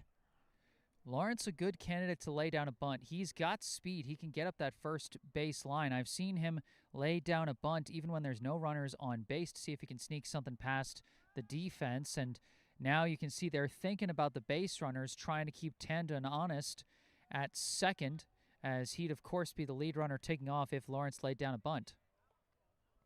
0-1 coming. Lawrence takes strike 2. Outside part of the plate there, fastball. Not showing bunt this time, so clearly he was going for the sneak attack that last time. Lawrence 0 for 1 so far with a ground out and a walk. Tandon on second. Gameau on first. Lawrence at the plate with Kelly pitching. Lawrence called strike 3. Inside corner.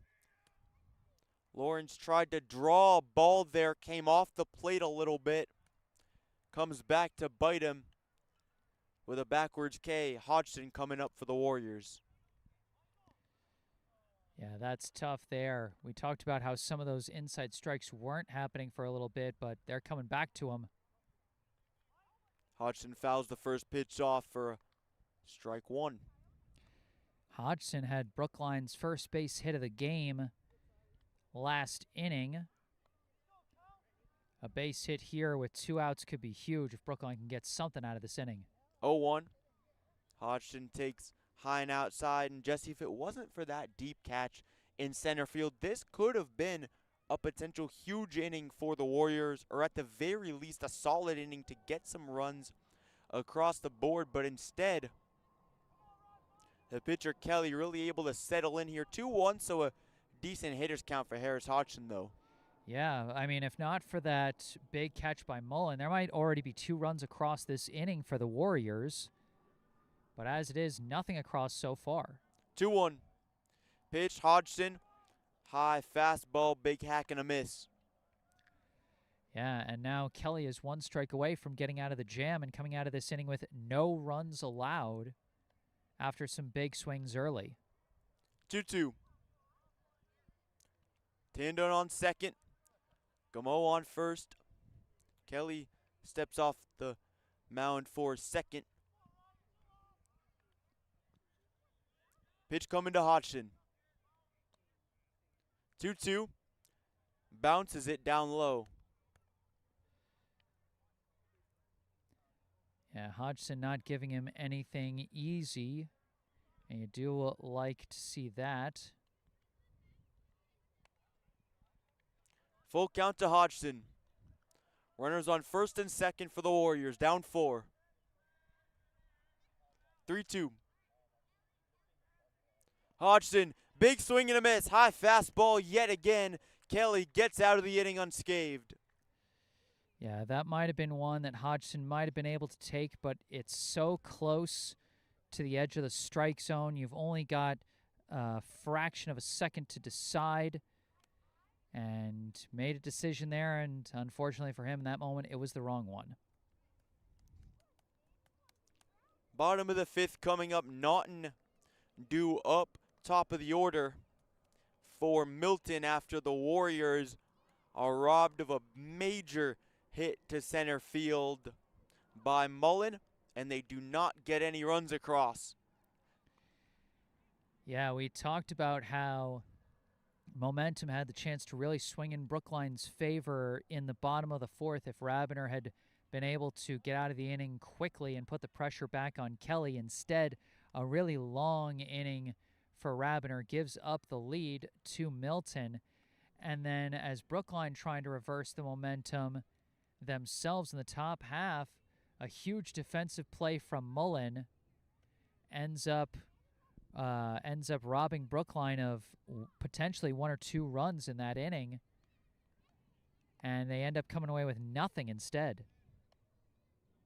Bottom of the 5th here after Milton put up 6 runs in the bottom of the 4th, all off of Nikolai Rabiner, who had not given up a run before that, although he did get into jams in all of his innings. Eli Hoffman came in and got 2 outs for Brookline.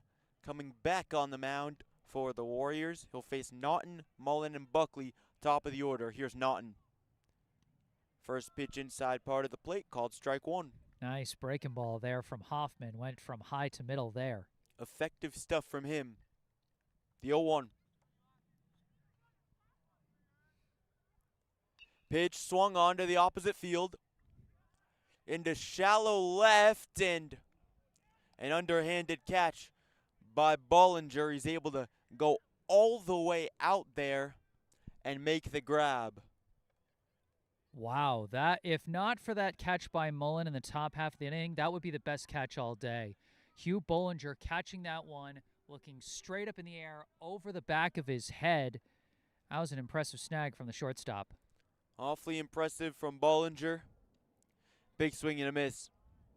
Big swing and a miss to Mullen, who had the big catch in the top of the 5th inning to rob a major hit from the Warriors. Big hack and a miss here from Mullen. 2 swinging strikes from him. Yeah, and he got completely fooled on that one. A bit of a delayed late swing. The breaking ball from Hoffman throwing off these Milton hitters early. And Eli Hoffman really working his stuff effectively so far in this one. 0-2. Ground ball over to short. Bollinger throw to Gameau. Out number 2. Yeah, Hoffman actually tried to lay out to snag that ground ball himself, but it snuck by him, and it was probably better that it did. Definitely a cleaner play for Bollinger to make it short. Buckley coming up to the plate after Naughton flew out to Bollinger, who went all the way into the outfield, made an underhanded grab. Incredible stuff from him. And then Mullen grounded out. First pitch to Buckley. Gets by Felix Hahn, but it does not matter with no runners on. Yeah, this is definitely a better situation to have a wild pitch or a pass ball, as that's been tough at times for Brookline, although with how many base runners Milton had, a lot of times it ended up not really mattering. 1-0 pitch. Hoffman had a wild pitch right as he came into the game, but it didn't end up mattering as no run scored, as shortly after he was able to escape the jam and really save the inning from becoming even more tough for the Warriors. 1-1, another breaking ball. His breaking ball has been so effective so far, Jesse. Absolutely. That one dropped low but came over the plate high enough to warrant a strike. 1-2. Pitch to Buckley. Takes a high and inside fastball there. Had to kind of duck his head out of the way a little bit. 2-2.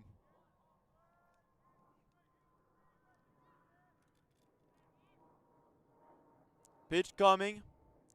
Fouled off. Buckley giving him a fight here, just barely catching a piece of that breaking ball.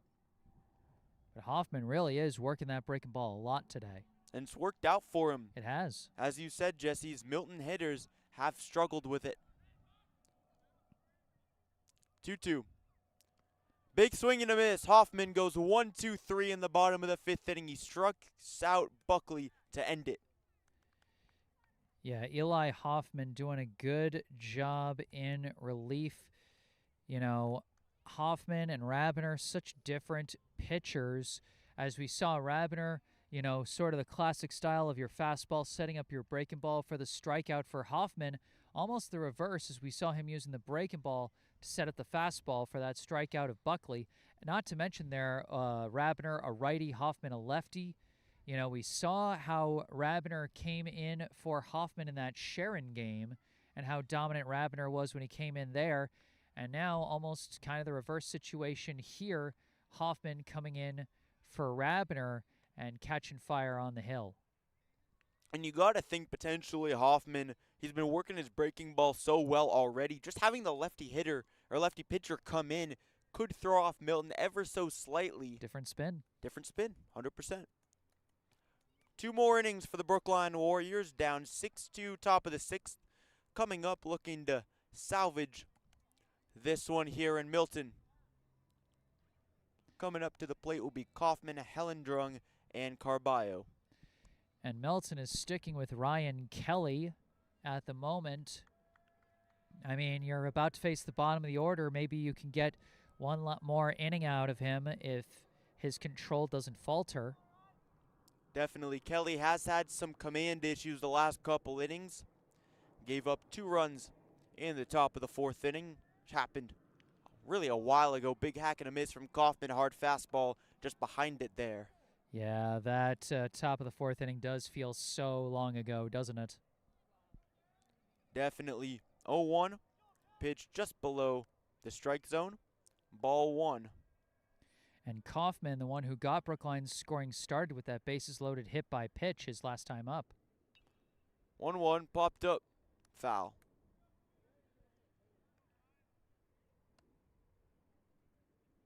One-two coming from Kelly to Kaufman.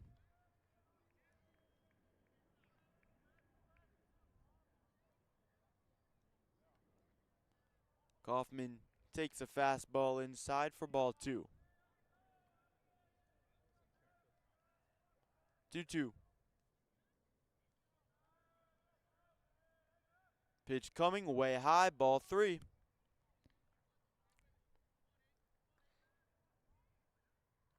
Three and 2 to Max Kaufman, the leadoff hitter here in the top of the 6th. Kaufman fouls it off straight back. Yeah, quite a battle to start the inning here between Kelly and Kaufman.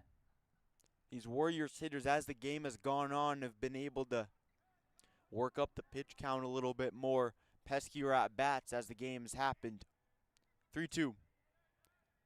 Kaufman takes high and outside fastball, ball 4. Leadoff walk for Max Kaufman. Yeah, Kaufman, he's got a good on-base percentage and stuff like that is exactly why. It was interesting seeing that inside ball for, I think, ball 2 that he took almost looked kind of similar to what Wally Lawrence got called on a strike for, but while Lawrence's dive back away from the plate was really big and emphatic and might have made the ump think, no, he's trying to sell it, Kaufman made a smaller, subtler move inside as if trying to stay in his spot, which I think made it feel more like, okay, this guy's not trying to sell something. That must have been an inside ball. I wonder, I'm just guessing here, but I wonder if that might have been part of it. Could be potentially. Here's Hellendrung at the plate, 1-1 coming. Kaufman off first. Kelly outside ball 2. Yeah, Hellendrung 0 for 2 so far today with a pair of strikeouts. 2-1. Chopping ground ball over towards second. Tag of Kaufman. Hellendrung beats it out at first with no throw. Fielder's choice for him. Yeah, that was a tough play there. Might have been nice if Kaufman had tried to dodge the tag or something like that, but fundamentals say you just got to run. Carballo at the plate. Hellendrung on first. Carballo sends it out to right field. Base hit. Hellendrung stays at second. Hit for Danny Carballo, first and second for the Warriors. Yeah, I said at the top of the broadcast, Carballo has really found his rhythm at the plate. Another base hit for him. Again, he had no base hits until that Sharon game, and since then, those hit numbers have been climbing up for him over the last few games, as he's now got 4 base hits on the season. Fitzgerald now at the plate for the Warriors. Bringing it back to the top of the order. Lays down a bunt down left. Bobbled and no throw. Connor Fitzgerald gets the bases loaded for the Warriors. Wow. I mean, I like the idea of having Fitzgerald bunt. He's a speedy runner, might be able to beat it out. And then they just got a lucky break there with Kelly bobbling the ball on the transfer. And Fitzgerald reaches safely on the E1. Unbelievable there. Hom at the plate now for Brookline. Hom takes below the zone for ball 1. And Felix Hom, this is the exact kind of guy that you want at the plate with the bases juice when trying to make a comeback. 1-0. Kelly deals. It gets by, but nobody advances. And the Brookline dugout was screaming for Hellendrung to take off on that one, but he was late to recognize the wild pitch, so it'll simply be ball 2. 2-0 coming. Fitzgerald on first, Carballo on second, Hellendrung on third. Pitch from Kelly to Hom. Hom popped up, skied into foul territory and out of play. Nice catch made by one of the young fans out there. Really nice backhand snag there. Hom, so far today, he has walked, struck out, and singled. So 1 for 2. 2-1. Pitch coming. Hom takes it up and inside. Ball 3. Another ball here would bring in another run for Brookline if they get another bases loaded free pass. And Kelly has struggled with command again. Remember, back in the top of the 4th inning, he gave up 2 RBI hit by pitches. This one low and inside. Ball 4. RBI walk for Felix Hom at 6-3. And the Warriors with the lead runner at the plate and Hugh Bollinger. Yeah, and again, this is the exact guy you want coming up in this situation. It'll be interesting to see if it looks like it is going to be the end of the day for Kelly, and whoever their reliever is going to be coming into a very tight spot here. This might be upcoming here, Sam, the biggest at-bat of the game, as Brookline's most powerful hitter will be facing a new pitcher who will just be starting out. I think, is that number 10 that I see? Yep, it is number 10, John Gelly. John Gelly, the senior, coming in to replace Ryan Kelly, who went an awfully solid amount in the game, but has really struggled. Went 5 1/3 innings. But Jesse, he's really struggled with his command the last couple of innings. Milton still trotting him back out there, hoping that he can keep things under control, but a really difficult bases loaded jam. For the Warriors, Eli Hoffman was able to get out of a tough jam, giving up no runs. Milton hopes that Gelly can do the same. Up by only 3 against a potent Warriors team. And Jesse, we talked about this before the broadcast. This Warriors team has been really hot offensively as of late. Lost their last 2 games 10-9, 2 really tough games lost on walk-offs, but the bats have been hot. And in fact, they came back from a 4-run deficit against that Natick team to take a 9-8 lead into the 7th before giving up 2 runs in the bottom of the 7th to ultimately lose that one. So they are capable of coming back from this kind of situation. And boy, if there's a guy they could pick to put at the plate for this kind of situation, this is their number 1 pick for that, Hugh Bollinger. Bollinger at the plate. Fouls off the first pitch. Bollinger, a handful of triples, already has a home run this season. A grand slam that you called. 0-1. And it's ball 1. But Bollinger today 0 for 3 with 3 outfield flyouts, and of course the one that was a huge catch by Mullen. 1-1. Bollinger fouls it off 1-2. Give credit to Gelly. He's throwing strikes. He's not pitching scared here with the bases loaded in a 3-run ball game. 1-2 to Bollinger. Pitch coming, swung on, ground ball to second, flip to second. First out is made. 1 run scores, throw down to third. Runner able to dive back in. 6-4. Warriors get a run. Yeah, not the kind of contact Bollinger was hoping for, but he legs it out to make sure a run still comes in. As that was that was Carballo who scored on that one. Danny Carballo coming across to score for the Warriors. Thaddeus Gameau at the plate for Brookline. Warriors have put across 2 runs here in the inning, after Gelly induced a fielder's choice.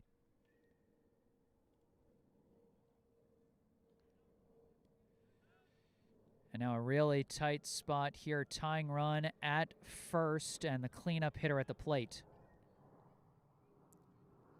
First pitch to Gameau. Fouls it off. And it'll be interesting to see if Brookline decides to send Bollinger to steal second. He's got some speed on the bags, and if he does steal, it'll be interesting to see how Milton responds with a runner at third. The 0-1.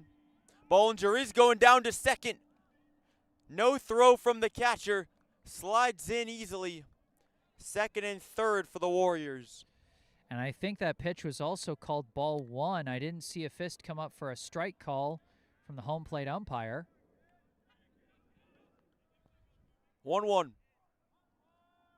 Pitch to Gameau.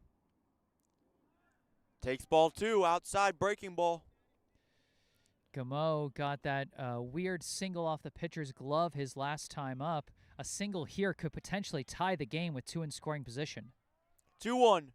Gameau takes low and outside, ball 3.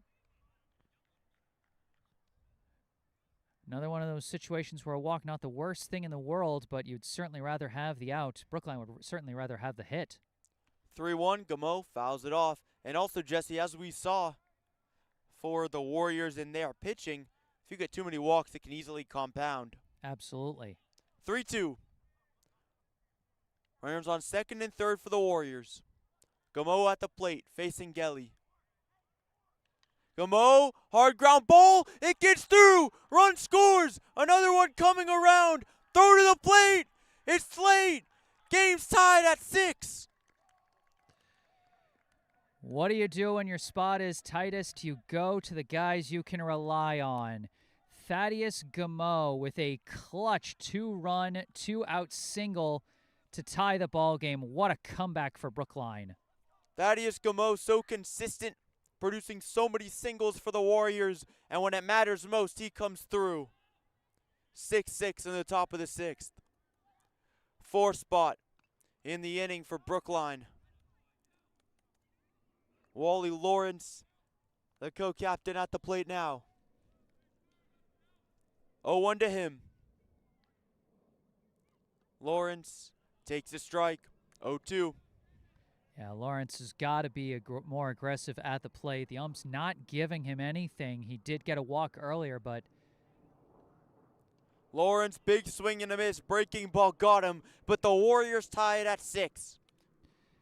Yeah, I almost announcer jinxed Lawrence a little bit there, saying he's got to be more aggressive, and then he immediately swings at a breaking ball outside the zone. That's my bad on that one. But what an inning from Brookline there, as just 2 base hits in that one. 2 base hits, 2 walks, 2 fielder's choice grounders, a sac bunt that turned into a reach on an E1, and that was all Brookline needed to generate 4 runs in that inning. Again, you generate scores however you can. Definitely, and what a game this has turned out to be, Jesse. The highlight reel catch by Mullen in center field for Milton, keeping the Warriors off the board in the top of the 5th, but Brookline coming right back. They get a couple of runs off of Gelly after they were able to induce a lot of runners off of Kelly, and just like that, Brookline back in it. It's tied at 6. And now things get really interesting, as not only is it a tied game, it's a tied game with not a lot of outs left to give. Brookline's got just 3 outs to work with, and the bottom of their order coming up in the top of the 7th. Meanwhile, for Milton, they've got 2 innings to try and make something happen before we go to extras. And they're going to be starting with their 4, 5, 6 hitters here in the bottom of the 6th. Coming up is Doak, Dunn, and McGee. Doak coming up to the plate and facing Eli Hoffman. Man, Jesse, Hoffman has been so good for the Warriors, going 1 2/3 innings, no runs given up. He's been utterly dominant utilizing his breaking ball. First pitch from Hoffman. Doak, hard, ground ball line shot. Diving attempt from Bollinger, but a base hit for Doak. Boy, and that's a tough first pitch to get there, but like you said, Hoffman, he's been strong out of the bullpen, a really key piece of this comeback for Brookline. But he's going to have to hold on if Brookline wants a chance at this game. Hom drops it for a second. Dunn at the plate now after the base hit from Doak. Doak on first for Milton. 6-6 game here in the bottom of the 6th. The 1-0. Hoffman deals. Foul ball. Yeah, Dunn, he's been a big hitter for Milton so far. Got an RBI single as part of that big 4th inning rally, and his pinch runner ultimately came in to score. 1-1. Looping breaking ball, but a little bit high. Done so far today is also walked and flown out to center. So 1 for 2. 2-1. Pitch way inside there, back done off the plate, 3-1. Yeah, again, you've been pitching well so far. Don't let the control get away from you and start getting a case of the walksies again. 3-1. Swung on. Hard line shot into left field. It gets beyond Fitzgerald. Runners coming around. Fitzgerald throws it back in. Runners on second and third for Milton. Big double for Dunn. Wow, and if Doak had been a little bit more aggressive on the base pass, he might have potentially come all the way around, but didn't want to chance it. But still, 2 in scoring position. Milton immediately threatening to take the lead right back. McGee at the plate. 6-6 ball game here in the bottom of the 6th. Big hack and a miss down low. Good command, though, from Hoffman. Yeah, and out here would go a really long way for the Brookline defense. 0-1. Pitch just outside, ball 1. And you see once again, Brookline's got all 4 infielders pulled in on the grass to potentially throw to the plate if it's a ground ball. 1-1.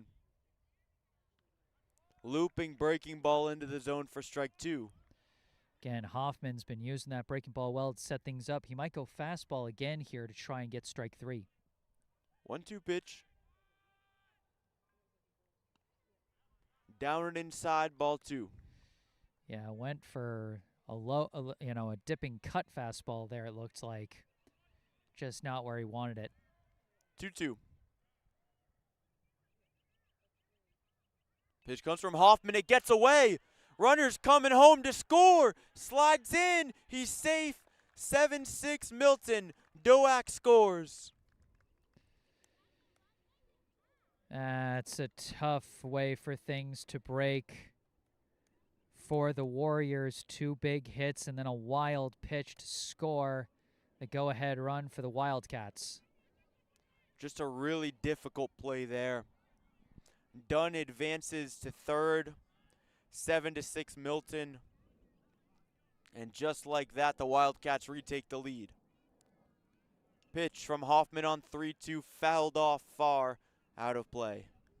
Yeah, McGee got completely fooled on that one, reaching low to just barely get a piece of it.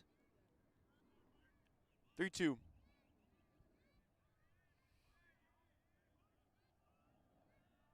Pitch coming. McGee jammed again into the same section. A little bit of weaker contact there, though. Yeah, he's getting jammed on those low inside looks last couple of pitches. 3-2.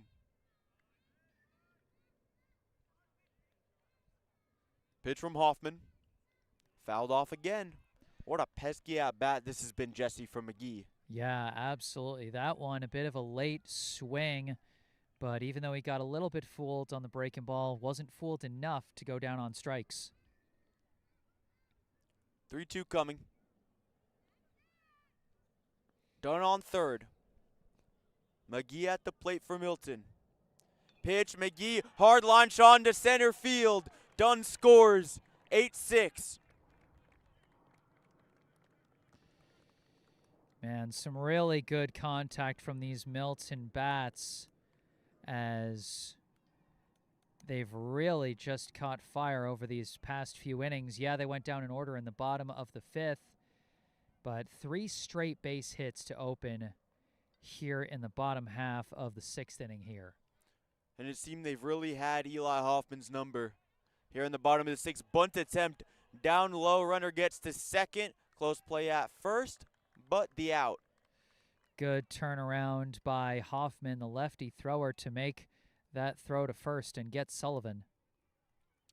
Good bunt job, though, by John Sullivan. Advances the runner. And if you're Milton in this situation, already up by 2, no outs, might as well lay down a bunt and get another runner in scoring position, especially the way they've been hitting against Eli Hoffman. here in this inning. Hoffman really had their number going into the bottom of the sixth, but it's been a whole nother story here as O'Sullivan at the plate takes strike one. I'm almost kind of surprised they went for the sac bunt, because if you're hitting him so well, why not just keep swinging? You're not in a situation where it necessitates you get one more run, or, it's not like it's do or die if you get one run. Keep the rally going. True, is but more what I would think, but I can understand, the benefits going the other way. But my thinking is Hoffman has shown good stuff in this game. They could want to play it a little bit more conservatively, and they could also be bringing in their closer potentially in the seventh. So they'd rather make sure they give him a 3-run cushion. Inside corner to O'Sullivan, strike two. Yeah, my feeling is just you don't necessarily want to waste an out when you're heading towards the bottom of the order. You want to take as many chances at it as you can. 2-2. High and outside, 3-2.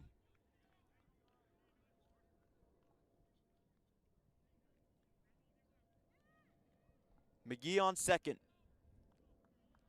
O'Sullivan at the plate, 3-2 pitch from Hoffman. Hoffman deals, popped up. Infield fly. Catch is made by Bollinger.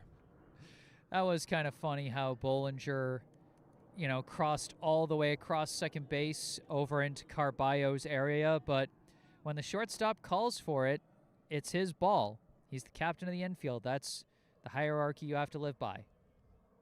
Hugh Bollinger's made some impressive snags so far in this game with long distances. O'Brien here at the plate made a nice basket catch out in left field. He went all the way over.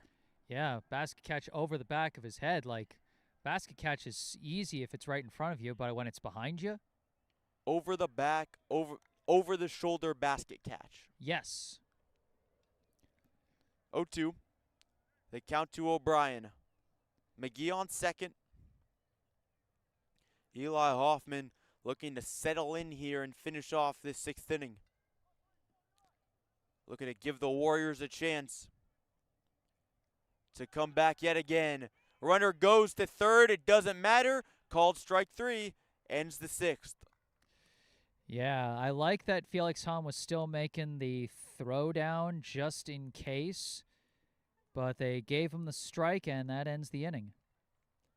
Going to the top of the seventh. Milton on top of the Warriors, 8-6 after the Wildcats tacked on 2 runs in the bottom of the sixth inning right after Brookline roared their way back into it. Warriors were down 6-2 before, made it a 6-6 ball game. It's been back and forth. Milton has had the upper hand, though. Warriors looking for a last gasp here. Hodgson, Kaufman, and Hellendrung due up. And are they sticking with Gelly here in the seventh? That's what it appears. Gelly's still on the mound. Yeah, gave up an RBI fielder's choice and a 2-run single to Bollinger and Gameau before striking out Lawrence to end the top of the sixth. So he's had his ups and his downs in this relief situation, but now if he can finish the job, he would get the pitching win, as he was the pitcher on credit when Milton took the lead. And Hoffman, despite a strong start to his relief appearance, currently the pitcher on hook for the loss.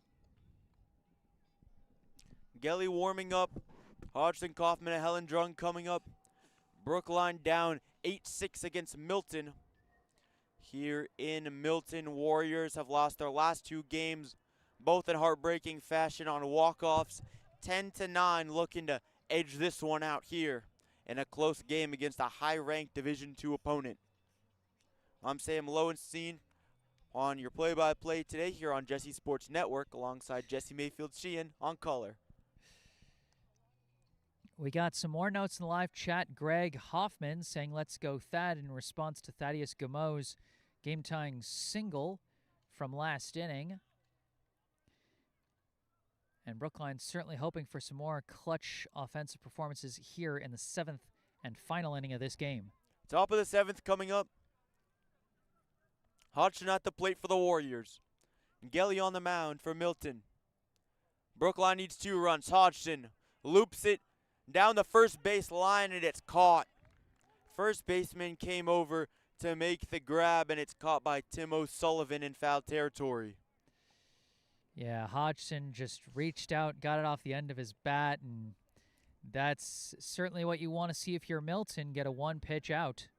Certainly not what you want to see if you're Brookline. Kaufman at the plate. Takes a strike, inside part of the plate there. Kaufman's had a couple of big free pass draws for the Brookline offense. His last couple plate appearances had the bases loaded hit by pitch couple innings back, and then had a leadoff walk last inning to get Brookline's rally started. 1-2 Kaufman in a tough count here after a hard fastball low in from Gelly. Gelly settling in here on the top of the 7th, looking to close this one out. Kaufman, foul tipped off the catcher. Man, and if the catcher, O'Brien, had managed to get that one around his glove, that would have been strike 3. 1-2 to Kaufman. High fastball, called ball 2. 2-2 pitch to Kaufman. Gelly deals. High ball 3. Kaufman showing a lot of fight today. 3-2. Kaufman fouls it off. Pesky at bat for him. Man, he could still potentially pick up his 3rd free pass of the game. Pitch to Kaufman. Pops it up in foul territory and out of play. And he is not letting them have this second out easy. A lot of big defensive swings from Kaufman. 3-2. Kaufman fouled off again. Yet again. And that just continues to build the tension late in a game like this. 3-2. Kaufman swung on, popped up in the air in the infield, and it's caught in the infield. That's a big out get for Gelly. A long battle like that, and you end up inducing a simple infield pop out. Naughton making the catch there. Pinch hitter coming in. Yeah, I can't quite see the number. Can you see it? That is number 6, Armand Tandon. Looking to keep the Warriors alive. Brookline down to their final out here on the top of the 7th. Tandon so far this season 0 for 10 with 2 walks. He's got himself a 2-ball count here. 2-0. Gelly deals. Strike 1. High and outside. Painted the corner. Brookline's fought their hardest in this game. Looking to stay alive here in Milton. 3-1 to Tandon. Gelly deals. Outside. Ball 4. Tandon walks. And they're still alive here, and now the tying run at the plate. And we'll see if the freshman Carballo can continue to keep them alive. Carballo's had some hits as of late. Big spot for him. Takes the first pitch fastball low and away, ball 1. Tandon on first, who was a courtesy runner earlier in the game. 1-0. Tandon going down to second. Throw is low. Tandon, the ball gets away. Tandon has to stay at second, though, but a stolen base for him. Great jump towards second from Tandon for his first steal of the season. And he popped up so fast, I thought he might go down to third. If the throw wasn't so hard and bounced so fast to the center fielder, he might have. 2-0. Ball 3. High and away. Carballo takes. 3-0 count for him. Tandon on second. 3-0 pitch to Carballo. Strike 1. Breaking ball in the zone. Yeah, tight situation here with 2 outs. 3-1 to Carballo. Takes strike 2. Another breaking ball. This one down the middle. Gelly working those breaking balls well, and now he's 1 strike away. 3-2 to Carballo. Pitch from Gelly, fouls it off. Good defensive swinging from Carballo. You know, you're down to your last strike. Yes, you can potentially get a walk if the pitch misses, but a walk won't save you. A strikeout will end you. You've got to protect the plate. Gelly went to the breaking ball for the third straight time there. 3-2. Brookline down to their last strike yet again. Pitch to Carballo. Carballo sends it to left field. It gets down. Base hit. Tandon's coming around. He scores. 8-7. Warriors down by 1 here in the top of the 7th inning. RBI single for Danny Carballo. 2 straight hits for Carballo as, again, his offense has really woken up these past couple weeks. And now he represents the potential tying run, and he's on the bases with the top of the order coming up. Connor Fitzgerald at the plate. And Jesse, we talk about this so much, how important it is to get the guys at the bottom of the order out, because if you do not, then it gives the top of the order a huge opportunity with runners on. Yeah, with runners on, and those are the guys that you put at the top of the order because you want them to have more plate appearances than everybody else. And so it's a golden opportunity for some of your best guys. 2 out, 8-7 Milton over the Warriors. Fitzgerald at the plate, swinging a miss, strike 1. And keep an eye on Carballo. They might potentially send him to second to try and get in scoring position. The 0-1, Carballo on first. Pitch from Gelly to Fitzgerald. Outside, ball 1. 1-1.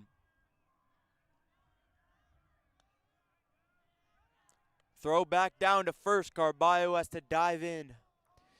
And Gelly's also got to be careful not to make any erroneous pickoff throws or wild pitches, because that could freely move him into scoring position. 1-1. Fitzgerald, hard ground ball, flip to second, end of the game. Milton wins at 8-7 over the Warriors. Man, that's tough for Brookline. You make that huge comeback from down 4. You almost make another comeback down 2. But you end up suffering your 3rd straight 1-run loss. You know, it's been a heartbreaking stretch of games for Brookline, but they're still fighting to keep their playoff spot here. They're facing some highly ranked opponents. Yes, Milton's Division II, and that, you know, won't be as big of a strength of schedule bump as Braintree and Natick. But, you know, just a 1-run loss means your margin average isn't going to take that big of a hit, so Brookline's still fighting in the playoff picture. Doesn't make the loss sting all that much less, though. Definitely. Brookline goes down to 4-12. Milton improves to 10-5 in Division II. And while Milton was already well on their way to a playoff berth, this officially clinches it, getting their 10th win in a 20-game season.